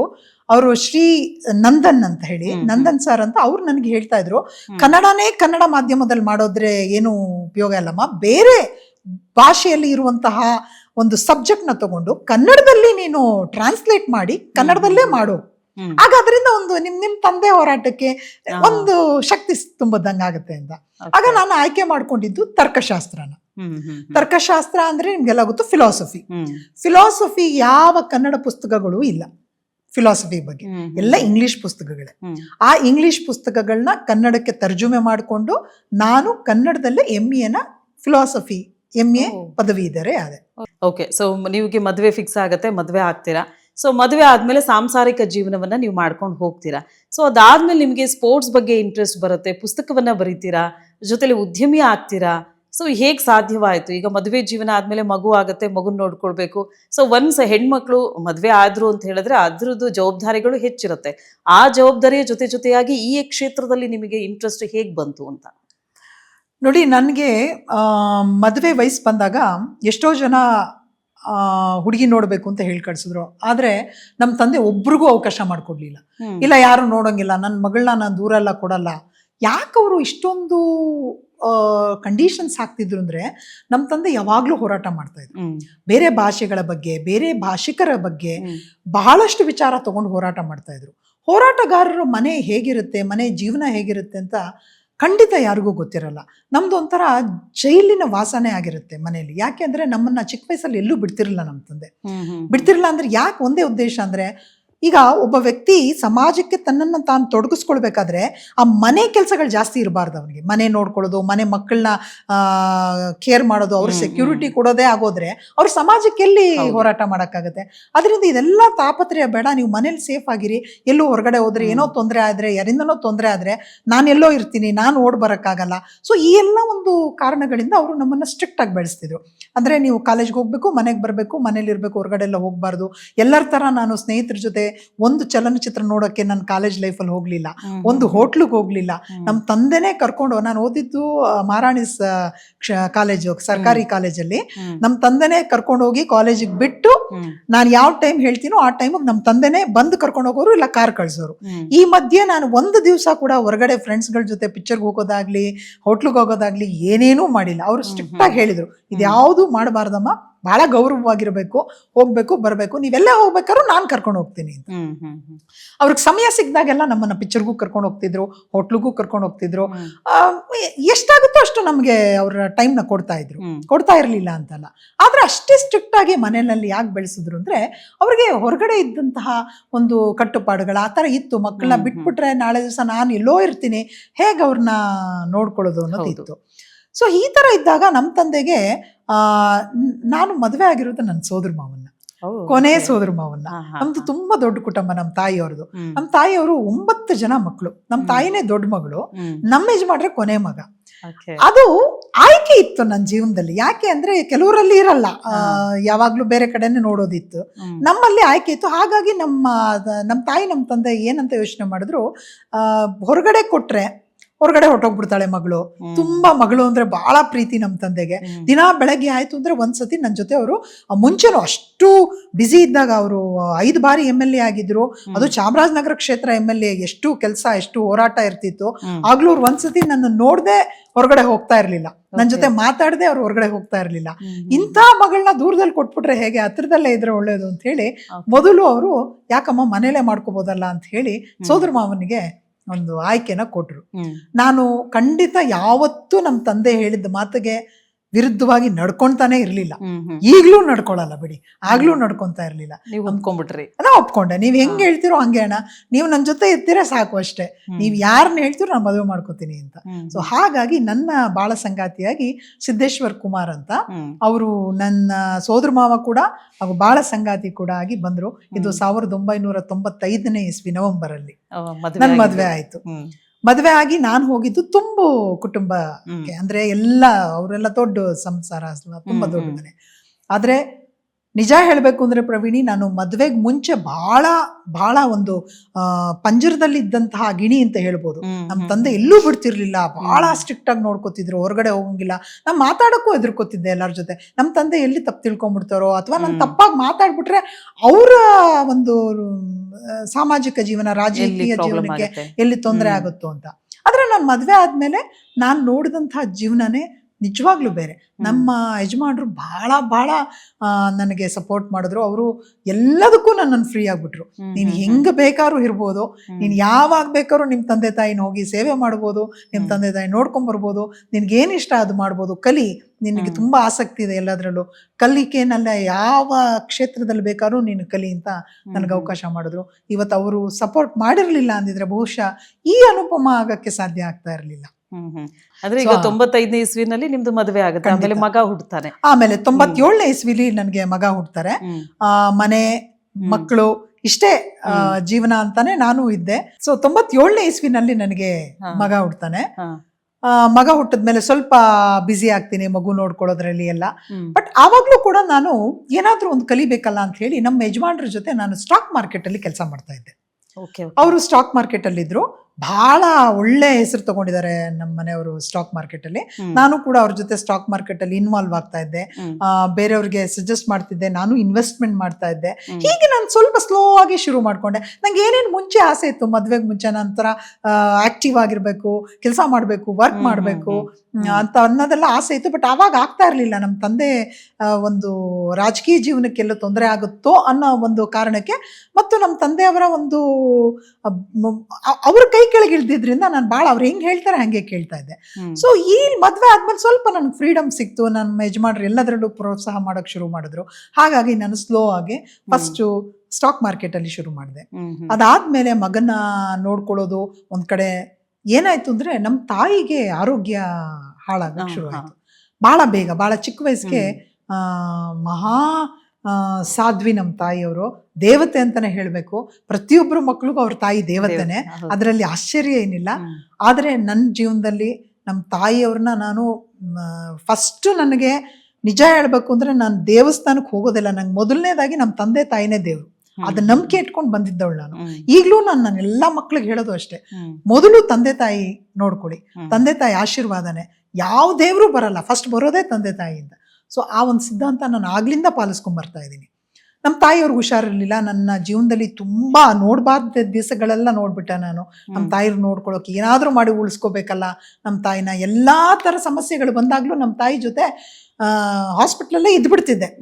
ಆಗ ಎಲ್ಲೋ ಒಂದ್ ಕಡೆ ನಮ್ಮ ತಾಯಿ ನೆನ್ಸ್ಕೊಂಡ್ರು, ನೀನ್ ಡಾಕ್ಟರ್ ಮಾಡ್ಬೇಕು ಅನ್ಕೊಂಡೆ, ನೀನ್ ಡಾಕ್ಟರ್ ಆಗ್ಲಿಲ್ಲ, ಆದ್ರೆ ಡಾಕ್ಟರ್ಗಿಂತ ಹೆಚ್ಚಾಗಿ ನನ್ಗೆ ನೋಡ್ಕೋತಾ ಇದೀಯಾ ಅಂತ. ಅವಾಗ ನಾನು ತಮಾಷೆ ಮಾಡ್ತಿದ್ದೆ, ನೋಡ್ದವ ನೀನ್ ಹೆಸರಿಟ್ಟಿದ್ದಕ್ಕೂ ಸಾರ್ಥಕ ಆಯ್ತಲ್ವಾ ಈಗ ಅಂತ. ಸೊ ಈ ತರ ಬಂತು. ಆಮೇಲೆ ನಾನು ನಂದೇ ಆದಂತ ಒಂದು ಉದ್ಯಮ ಶುರು ಮಾಡ್ಬೇಕು ಅಂತ ಹೇಳಿ, ಅಡ್ವರ್ಟೈಸ್ಮೆಂಟ್ ನೀವೆಲ್ಲ ಕೇಳಿರ್ಬೋದು, ಔಟ್ಡೋರ್ ಅಡ್ವರ್ಟೈಸಿಂಗ್. ಔಟ್ಡೋರ್ ಅಡ್ವರ್ಟೈಸಿಂಗ್ ಅಲ್ಲಿ ಮಹಿಳೆಯರು ತುಂಬಾ ಕಡಿಮೆ. ಎಲ್ಲಾ ಪುರುಷರೇ ಎಲ್ಲ ಒಂದು ತಗೊಂಡಿರೋದು ಆ ಏಜೆನ್ಸಿಗಳನ್ನೆಲ್ಲ. ನಾನು ಅಪ್ಲೈ ಮಾಡಿದೆ. ಇದು ಅಪ್ಲೈ ಮಾಡಬೇಕಾದ್ರೂ ಕೂಡ ನಮ್ಮ ತಂದೆ ಖಂಡಿತ ಗೊತ್ತಿರಲಿಲ್ಲ. ನಮ್ಮ ತಂದೆ ಯಾವುದೇ ರೀತಿಯಾದಂತಹ ಏನೋ ನನ್ನ ಹೆಸರು ಉಪಯೋಗಿಸ್ಕೊಳ್ಳಿ, ನೀವು ಅದನ್ನ ಮಾಡಿ, ಆ ಥರ ಎಲ್ಲ ನಮ್ಮ ತಂದೆ ಹೇಳಿದವರೇ ಅಲ್ಲ. ಅವ್ರು ಏನಿದ್ರು ನನಗೆ ಭಾಳ ಸ್ಟ್ರಿಕ್ಟ್ ಆಗಿ ಹೇಳಿದ್ರು, ಯಾವ ತಪ್ಪು ನೀವು ಮಾಡಬೇಡಿ, ಎಲ್ಲೂ ತಪ್ಪು ಮಾಡಿ ನನ್ನ ಹೆಸರು ತಗೋಬೇಡಿ, ನೀವು ಯಾವ ತಪ್ಪು ಯಾವಾಗ ಮಾಡಲ್ಲ ಆವಾಗ ತಲೆ ಎತ್ತು ನಿಲ್ಬಹುದು, ತಲೆ ಎತ್ತು ನೀವು ಬದುಕ್ಬೋದು ಅಂತ ಹೇಳ್ಕೊಟ್ಟಿದ್ರು. ಹಾಗಾಗಿ ನಾನು ಸುಮ್ಮನೆ ಅಪ್ಲೈ ಮಾಡಿದೆ. ಅದು ಒಂದು ಏಜೆನ್ಸಿ ಸಿಕ್ತು. ಅದಾದ್ಮೇಲೆ ನಾನು ಔಟ್ಡೋರ್ ಅಡ್ವರ್ಟೈಸಿಂಗ್ನ ಶುರು ಮಾಡಿದೆ. ಇದು ಒಂದು 5 ವರ್ಷಗಳ ಕಾಲ ನಡೆದುಕೊಂಡು ಬಂತು. ಅದು ಆದ್ಮೇಲೆ ನನಗೆ ಎಲ್ಲೋ ಒಂದ್ಸತಿ ಪೇಪರಲ್ಲಿ ಓದಿದೆ, ಈ ಗ್ಯಾಸ್ ಏಜೆನ್ಸಿ ಎಲ್ಲ ಅಲಾಟ್ ಮಾಡ್ತಾ ಇದ್ದಾರೆ, ಅದರಲ್ಲೂ ಮಹಿಳೆಯರಿಗೆ ಆದ್ಯತೆ ಇದೆ. ಇದನ್ನ ನಾನು ಅಪ್ಲೈ ಮಾಡ್ಬೇಕಾದ್ರೂ ನಮ್ಮ ತಂದೆಯವ್ರಿಗೆ ಗೊತ್ತಿರಲಿಲ್ಲ. ನಮ್ಮ ಮನೇಲೆಲ್ಲ ಹೇಳಿದ್ರು, ಯಾಕೆ ಈಗಾಗಲೇ ಒಂದ್ರಲ್ಲಿ ಬ್ಯುಸಿ ಆಗಿದ್ಯಾ, ಮತ್ತೆ ಯಾಕೆ ಇದೆಲ್ಲ ಅಂತ. ಸುಮ್ಮನೆ ಕೂತ್ಕೊಂಡು ಏನ್ ಮಾಡೋಣ, ಅಪ್ಲೈ ಮಾಡೋಣ ಅಂತ ಹೇಳಿ ಅದಕ್ಕೆಲ್ಲ ಒಂದು ಸಾಕಷ್ಟು ತಯಾರಿಗಳನ್ನ ಮಾಡಿಕೊಂಡು, ಅದು ಕೂಡ ಯಾವುದೇ ರೀತಿಯಾದಂಥ ಇನ್ಫ್ಲೂಯೆನ್ಸ್ ಇಲ್ಲದೆ ನಾನು ನನ್ನ ಸ್ವಂತ ಪ್ರಯತ್ನದಿಂದ ನಾನು ಹಾಕಿದೆ. ದೇವರ ದಯೆಯಿಂದ ಅದು ಬಹಳ ಜನದ ಮುಂದೆ ಬಹಳ ಕ್ಲಿಯರ್ ಆಗಿ ಅದನ್ನ ಅಲಾಟ್ ಮಾಡ್ತಾರೆ. ಅದು ಒಂದು ಕ್ಷೇತ್ರದಲ್ಲಿ ನನಗೆ ಏಜೆನ್ಸಿ ಅಲಾಟ್ ಆಯ್ತು. ಆಮೇಲೆ ಆ ಏಜೆನ್ಸಿ ನೋಡ್ಕೊಳಕ್ ಶುರು ಮಾಡಿದೆ. ಇದೆಲ್ಲದರ ಜೊತೆಗೆ ಎಲ್ಲೋ ಒಂದ್ ಕಡೆ ನನಗೆ ಅನಿಸ್ತಾ ಇತ್ತು, ನನ್ನ ಮುಂಚೆಯಿಂದ ಸ್ಪೋರ್ಟ್ಸ್ ಬಗ್ಗೆ ಬಹಳ ಆಸಕ್ತಿ. ಅವ್ರಿಗೆ ಸ್ಪೋರ್ಟ್ಸ್ ಅಲ್ಲಿ ಇಂಟ್ರೆಸ್ಟ್ ಬರುತ್ತೆ. ಸೊ ಮಕ್ಕಳಾಯ್ತು, ಮದುವೆ ಆಯ್ತು, ಸೊ ಇದೆಲ್ಲ ಆದ್ಮೇಲೆ ಸಾಂಸಾರಿಕ ಜೀವನವನ್ನ ನಡೆಸ್ಕೊಂಡು ಹೋಗ್ತಾರೆ. ಕೆಲವೊಂದು ಉದ್ಯಮ ಕ್ಷೇತ್ರದಲ್ಲಿ ತಮ್ಮನ್ನ ತಾವು ಗುರುತಿಸ್ಕೊಳ್ತಾರೆ. ಅದಾದ ನಂತರ ಅವ್ರಿಗೆ ಟೈಮೇ ಇರಲ್ಲ. ಆ ಇರೋಷ್ಟು ಟೈಮಲ್ಲಿ ಮತ್ತೆ ಎಲ್ಲೋ ಒಂದು ಕಡೆ ಇನ್ನೂ ಒಂದು ಕ್ಷೇತ್ರದಲ್ಲಿ ಏನಾದರೂ ಒಂದು ಸಾಧಿಸಬೇಕು ಅನ್ನೋ ಒಂದು ಇಂಟ್ರೆಸ್ಟ್ ಅವರಿಗೆ ಬರುತ್ತೆ. ಅದೇ ಕ್ಷೇತ್ರ ಅಂತ ಹೇಳಿದ್ರೆ ಕ್ರೀಡಾ ಕ್ಷೇತ್ರ. ಹಾಗಿದ್ರೆ ಇವರು ಗಾಲ್ಫ್ ಬಗ್ಗೆ ಇಂಟ್ರೆಸ್ಟ್ ಬಂದಿದ್ದು ಹೇಗೆ? ತನ್ನ 40ನೇ ವಯಸ್ಸಿನಲ್ಲಿ ಸ್ಪೋರ್ಟ್ಸ್ ಆಡಬೇಕು ಅಂತ ಅನ್ಸಿದ್ ಯಾಕೆ? ಸೊ ಇದ್ರ ಕುರಿತಾಗಿ ತಿಳ್ಕೊಳ್ಳುವಂತ ಕುತೂಹಲ ನನಗಿದೆ. ಮ್ಯಾಮ್, ಯಾಕೆ ನಿಮಗೆ ಅನ್ನಿಸ್ತು ಅಂತ ಹೇಳಿ. ಯಾಕಂದ್ರೆ ಯೂಶಲಿ ಏನು ಅಂತ ಹೇಳಿದ್ರೆ, ಹೆಣ್ಮಕ್ಳು ಜೀವನ ಹೇಗಿರುತ್ತೆ ಅಂದ್ರೆ, ಮದುವೆ ಆಯ್ತಾ, ಸೆಟ್ಲ್ ಆದ್ವಿ, ಮಕ್ಕಳಾಯ್ತಾ, ಮಗ ದೊಡ್ಡವನಾದ್ನ, ಅವನಿಗೂ ಸೆಟ್ಲ್ ಆಯ್ತು. ಆಮೇಲೆ ಜೊತೆಲಿ ನಿಮ್ಗೆ ಉದ್ಯಮ ಕ್ಷೇತ್ರದಲ್ಲಿ ಒಂದಷ್ಟು ಸಾಧನೆಯನ್ನು ಮಾಡ್ಕೊಂಡು ಹೋಗಿದ್ರಿ. ಅದಾದ ನಂತರ ನನಗೆ ಸ್ಪೋರ್ಟ್ಸ್ ಆಡಬೇಕು ಅಂತ ನಿಮ್ಗೆ ಫಸ್ಟ್ ಆಫ್ ಆಲ್ ಅನ್ಸಿದ್ದು ಯಾಕೆ ಮತ್ತು ಹೇಗೆ? ಇದಕ್ಕೆ ಯಾರು ಪ್ರೇರೇಪಣೆ ಅಂತ? ನೋಡಿ, ಈಗ ಒಂದು ಮಹಿಳೆ ಒಂದು ಹಂತಕ್ಕೆ ಬಂದಾಗ, ಅಂದ್ರೆ ಈಗ ಮದುವೆ ಆಯ್ತು, ಮಕ್ಕಳಾದ್ಮೇಲೆ ಆಕೆಗೆ ನಿಜವಾಗ್ಲೂ ಆಕೆಯಲ್ಲಿ ಇರುವಂತಹ ಶಕ್ತಿ ಏನು ಅಂತ ಅವಳಿಗೆ ಗೊತ್ತಿರಲ್ಲ. ಪ್ರತಿಯೊಬ್ಬ ಮಹಿಳೆಯರಿಗೂ ಒಬ್ಬೊಬ್ಬ ಮಹಿಳೆಯರು ಅದ್ಭುತವಾದಂತಹ ಶಕ್ತಿನ ಹೊಂದಿರ್ತಾರೆ. ಅವರದೇ ಆದಂತಹ ಒಂದು ಕ್ಷೇತ್ರದಲ್ಲಿ, ಅವ್ರದೇ ಆದಂತಹ ಯಾವುದೋ ಒಂದು ಕ್ಷೇತ್ರದಲ್ಲಿ ಅವ್ರಿಗೆ ಅದ್ವಿತೀಯವಾದಂತಹ ಟ್ಯಾಲೆಂಟ್ ಇರುತ್ತೆ. ಅದು ಅವ್ರಿಗೆ ಗುರುತಿಸ್ಕೊಳಕ್ಕಾಗಲ್ಲ. ಯಾಕೆಂದ್ರೆ ಎಷ್ಟೋ ಜನಕ್ಕೆ ಆ ಮನೇಲಿ ಆ ವಾತಾವರಣ ಇರಲ್ಲ. ಎಷ್ಟೋ ಜನಕ್ಕೆ ಗುರುತಿಸ್ಕೋಬೇಕು ಅಂತ ಆಸೆ ಇದ್ರೂ ಪ್ರಯತ್ನ ಪಟ್ಟರು ಅದು ಆಗಲ್ಲ, ಏನೇನೋ ಕಾರಣಗಳಿಂದ. ಹಾಗಾಗಿ ನನಗೇನಪ್ಪ ಅನಿಸ್ತು ಅಂತ ಹೇಳಿದ್ರೆ, ನನಗೆ ಯಾವತ್ತೂ ಈ ಸ್ನೇಹಿತರ ಜೊತೆ ಹೊರಗಡೆ ಹೋಗ್ಬೇಕು ಅಥವಾ ಪಾರ್ಟಿ ಮಾಡಬೇಕು, ನಾನು ಅಂಥದ್ದೆಲ್ಲ ಆಸೆ ನನಗೆ ಇಲ್ವೇ ಇಲ್ಲ, ಮುಂಚಿನಿಂದನೂ ಇರಲಿಲ್ಲ. ನನಗೇನಾದ್ರೂ ಒಂದು ಆಕ್ಟಿವ್ ಆಗಿರ್ಬೇಕು. ಆಕ್ಟಿವ್ ಆಗಿರ್ಬೇಕು ಅಂದ ತಕ್ಷಣಕ್ಕೆ ಸಂಪಾದನೆ ಮಾಡಬೇಕು ಅಂತಲ್ಲ, ಯಾವಾಗ್ಲೂ ನೀವು ಸಂಪಾದನೆ ಹಿಂದೆನೆ ಹೋದ್ರೆ ನಿಮ್ ಹೆಲ್ತ್, ನೀವು ಫಿಟ್ ಆಗಿರ್ಬೇಕು, ನೀವು ಆಕ್ಟಿವ್ ಆಗೂ ಇರಬೇಕು, ಮೈಂಡ್ ಫ್ರೆಶ್ ಆಗಿರ್ಬೇಕು. ಏನು ಅದಕ್ಕೆ ಸ್ಪೋರ್ಟ್ಸ್ ಅಂದ್ರೆ ಈ ಒಂದು ಸ್ಪೋರ್ಟ್ಸ್ ಅಂತ ಏನ್ ಹೇಳ್ತೀವಿ, ಆಟ, ಯಾವುದೇ ಆಟ ಆಗಿರ್ಬೋದು, ಅದು ನಿಮ್ಮನ್ನ ಯಾವಾಗ್ಲೂ ಆಕ್ಟಿವ್ ಆಗಿಟ್ಟಿರುತ್ತೆ ಮತ್ತು ದೈಹಿಕವಾಗಿ ಮಾನಸಿಕವಾಗಿ ಎರಡರಲ್ಲೂ ನಿಮ್ಮನ್ನ ಚೈತನ್ಯ ತುಂಬಿ ಇಟ್ಟಿರುತ್ತೆ. ಅಥವಾ ಕಲೆ, ಯಾವುದೇ ಕಲೆ ಆಗಿರ್ಬೋದು, ಹಾಡಾಗಿರ್ಬೋದು, ಡಾನ್ಸ್ ಆಗಿರ್ಬೋದು, ಯಾವುದೇ ಕಲೆ ಆಗಿರ್ಬೋದು, ಅದನ್ನ ನಾವು ರೂಢಿಸ್ಕೋಬೇಕು, ನಾವು ಅದಕ್ಕೆ ತೊಡಗಿಸ್ಕೊಳ್ಬೇಕು. ಆವಾಗ ನಿಜವಾಗ್ಲೂ ನಾವು ಮನಸ್ಸಿಗೆ ಶಾಂತಿ ಕೊಡುತ್ತೆ. ನಮಗೆ ಬೇಜಾರಾದಾಗ, ನಮಗೆ ನಾವು ಏನೂ ಅಲ್ಲ ಅಂತ ಒಂದೊಂದ್ಸತಿ ಮನಸ್ಸಿಗೆ ಅನಿಸಿದಾಗ ಅದು ನಮ್ಮ ಜೊತೆ ಕೊಡುತ್ತೆ. ಹಾಗಾಗಿ ಪ್ರತಿಯೊಬ್ಬ ಮಹಿಳೆಯರಿಗೂ ನಾನು ಹೇಳೋದ ಏನಂದ್ರೆ, ಎಲ್ಲರಿಗೂ ಒಂದೊಂದು ಅವ್ರದ್ದೇ ಆದಂಥ ಶಕ್ತಿ ಇರುತ್ತೆ. ಆ ಶಕ್ತಿನ ನಾವು ಹೊರಗಡೆ ತರಬೇಕು ಅಷ್ಟೇ. ಸೊ ನನಗೇನಪ್ಪ ಅನಿಸ್ತು ಅಂದ್ರೆ, ಇದೆಲ್ಲ ಆಯ್ತು, ಈಗ ಏನಾದ್ರೂ ಒಂದು ಕ್ಷೇತ್ರನ ಹುಡ್ಕೋಬೇಕು. ನಾನು ಸಂಗೀತ ಕ್ಷೇತ್ರದಲ್ಲಿ ಬಹಳ ಆಸಕ್ತಿ ಹೊಂದಿದ್ದೆ. ನಾನು ವೀಣೆ ಕೂಡ ಕಲ್ತಿದ್ದೀನಿ. ವೀಣೆನಲ್ಲೂ ಸೀನಿಯರ್ ಎಕ್ಸಾಮ್ ಮಾಡಿದ್ದೀನಿ. ಆ ವೀಣೆ ನಾನು ನುಡಿಸ್ತಾ ಇದ್ದಾಗ ನನ್ಗೆ ಬಹಳ ಖುಷಿ ಆಗೋದು. ನನಗೆ ಯಾವಾಗ ಬೇಜಾರಾಗತ್ತೆ, ನನಗೆ ಯಾವಾಗ ತುಂಬಾ ಸಂತೋಷ ಆಗುತ್ತೆ, ಎರಡೂ ಟೈಮಲ್ಲಿ ವೀಣೆ ಇಟ್ಕೊಂಡು ಕುತ್ಕೊಂಡ್ಬಿಡ್ತಿದ್ದೆ, ವೀಣೆ ನುಡಿಸ್ಕೊಂಡು. ಆಮೇಲೆ ನನಗೆ ಈ ಒಂದು ಸ್ಪೋರ್ಟ್ಸ್ ಅಲ್ಲಿ ಹೆಂಗೆ ಆಸಕ್ತಿ ಅಂದ್ರೆ, ನಮ್ಮ ಮನೇಲಿ ಎಲ್ಲರೂ ಸ್ಪೋರ್ಟ್ಸ್ ಬಗ್ಗೆ, ಅಂದ್ರೆ ನನ್ನ ಮಗ ತುಂಬಾ ದೊಡ್ಡ ಕ್ರಿಕೆಟ್ ಅಭಿಮಾನಿ. ಅವ್ನು ತುಂಬಾ ಚೆನ್ನಾಗಿ ಕ್ರಿಕೆಟ್ ಆಡ್ತಾ ಇದ್ದ. ಅವನ ಜೊತೆ ನನ್ನ ಸ್ಕೂಲಲ್ಲಿ ಯಾವಾಗ್ಲೂ ಕ್ರಿಕೆಟ್ ಅವ್ನು ಕರ್ಕೊಂಡು ಹೋಗೋದು, ಅವ್ನು ಎಲ್ಲೆಲ್ಲಿ ಕ್ರಿಕೆಟ್ ಆಡ್ತಾನೋ ಅವನ ಜೊತೆ ಹೋಗ್ತಾ ಇದ್ದೆ. ಮತ್ತೆ ನಮ್ಮ ಮನೆಯವರು ಅಷ್ಟೇ, ಮನೇಲಿ ಬಂದ ತಕ್ಷಣ ಇಲ್ಲ ಟೆನ್ನಿಸ್ ನೋಡೋರು, ಇಲ್ಲ ಫುಟ್ಬಾಲ್ ನೋಡೋರು, ತುಂಬಾ ಫುಟ್ಬಾಲ್ ಅಭಿಮಾನಿ ನಮ್ಮ ಮನೇಲೆಲ್ಲ. ನಮ್ಮ ತಾತನಿಂದ ಹಿಡಿದು ಮನೇಲಿ ಎಲ್ಲರೂ ಫುಟ್ಬಾಲ್ ಮ್ಯಾಚ್ ಬಂದ್ಬಿಟ್ರೆ ಎಲ್ಲ ಟಿವಿ ಮುಂದೆ ಕುತ್ಕೊಂಡು ಫುಟ್ಬಾಲ್ ನೋಡ್ತಾ ಇದ್ವಿ. ಸೊ ಯಾವಾಗ್ಲೂ ಅಷ್ಟೇ, ಯಾವುದೇ ಆಟ ಆದ್ರೂ ನಾವು ಬಹಳ ಇಂಟ್ರೆಸ್ಟಿಂಗ್ ಆಗಿ ನೋಡ್ತಾ ಇದ್ವಿ. ಸೊ ನನಗೆ ಯಾವಾಗ್ಲೂ, ನಮ್ಮ ತಾಯಿಯವರು ಮಲ್ಲಿಗೆ ಹಾಸ್ಪಿಟ್ಲಿಗೆ ಯಾವಾಗ್ಲೂ ಅಡ್ಮಿಟ್ ಆಗಿರೋರು. ಸುಮಾರು ವಾರಕ್ಕೊಂದ್ಸತಿ ಅವ್ರಿಗೆ ಹುಷಾರ್ ತಪ್ಪಾಗೆಲ್ಲ ಮಲ್ಲಿಗೆ ಹಾಸ್ಪಿಟ್ಲಿಗೆ ಅಡ್ಮಿಟ್ ಮಾಡ್ತಿದ್ವಿ. ನಾನು BGC ದಾಟ್ಕೊಂಡು ಹೋಗ್ತಾ ಇದ್ದೆ, ಬೆಂಗಳೂರು ಗಾಲ್ಫ್ ಕ್ಲಬ್ನ. ಅಲ್ಲಿ ನೋಡ್ಕೊಂಡು ಹೋಗ್ತಾ ಇದ್ದೆ, ವಾಪಸ್ ಬರುವಾಗ ನೋಡ್ಕೊಂಡ್ ಬರ್ತೆ. ಏನ್ ಆಟ ಇದು, ಯಾವಾಗ್ಲೂ ಆಡ್ತಾ ಇರ್ತಾರಲ್ಲ ಇಲ್ಲಿ, ನನಗ್ ನೋಡಿದ್ರೆ ಇಷ್ಟೊಂದು ಜವಾಬ್ದಾರಿ ಇದೆ. ನನ್ ಕೆಲಸ ಮಾಡ್ಕೊಂಡು ಅಮ್ಮನ್ ನೋಡ್ಕೋಬೇಕು, ಮನೆ ನೋಡ್ಕೋಬೇಕು, ತಂದೆ ಮನೆ ನೋಡ್ಕೋಬೇಕು, ನಮ್ಮನೆ ನೋಡ್ಕೋಬೇಕು, ಇವ್ರು ಇಷ್ಟೊಂದು ಟೈಮ್ ಸಿಗುತ್ತಾ ಇದು ಆಟ ಆಡಕ್ಕೆ ಅಂತ. ಸರಿ, ಒಂದ್ ದಿವಸ ಒಳಗಡೆ ಹೋದ್ವಿ, ನಾನು ನಮ್ಮ ಯಜಮಾನ್ರು. ಒಳಗಡೆ ಹೋಗ್ಬಿಟ್ಟು ನೋಡಿದ್ವಿ ಏನಿದು ಅಂತ. ಬಹಳ ಚೆನ್ನಾಗಿದೆ ಅಲ್ವಾ, ಒಂಥರ ಪ್ರಶಾಂತವಾದ ವಾತಾವರಣ. ಏನು ಈ ಆಟದ ಬಗ್ಗೆ ತಿಳ್ಕೊಬೇಕಲ್ಲ ಅಂತ ಅಲ್ಲಿರೋರ್ನೆಲ್ಲ ಆಟದ ಬಗ್ಗೆ ತಿಳ್ಕೊಂಡು, ಆವಾಗ ನಾನು ಸ್ವಲ್ಪ ಅದ್ರ ಬಗ್ಗೆ ಪುಸ್ತಕಗಳು ಓದೋದು, ರಿಸರ್ಚ್ ಮಾಡೋದು ಶುರು ಮಾಡಿದೆ. ತುಂಬಾ ಇಂಟ್ರೆಸ್ಟಿಂಗ್ ಅನಿಸ್ತು ನಂಗೆ.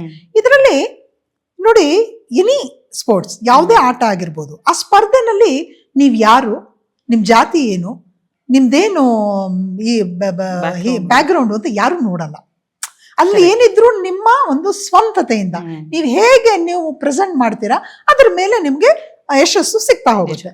ಸೊ ನನಗೆ ಈ ಫೀಲ್ಡ್ ತುಂಬಾ ಇಷ್ಟ ಅನ್ನಿಸ್ತು. ಆಮೇಲೆ ನಾನು ನಮ್ಮ ಮನೆಯವ್ರಿಗೆ ಹೇಳಿದೆ, ಇದು ಆಟ ಕಲಿಬೇಕು ಅನ್ಸ್ತಾ ಇದೆ ನನಗೆ. ಆದ್ರೆ ಈ ಗಾಲ್ಫ್ ಆಟ ಅನ್ನೋದು ಅಷ್ಟು ಸುಲಭ ಅಲ್ಲ. ಯಾರೋ ಒಬ್ರು ಹೋಗಿ ತಕ್ಷಣ ಅದನ್ನ ಪಿಕಪ್ ಮಾಡ್ಕೊಂಡು ಆಟ ಆಡಕ್ಕಾಗಲ್ಲ.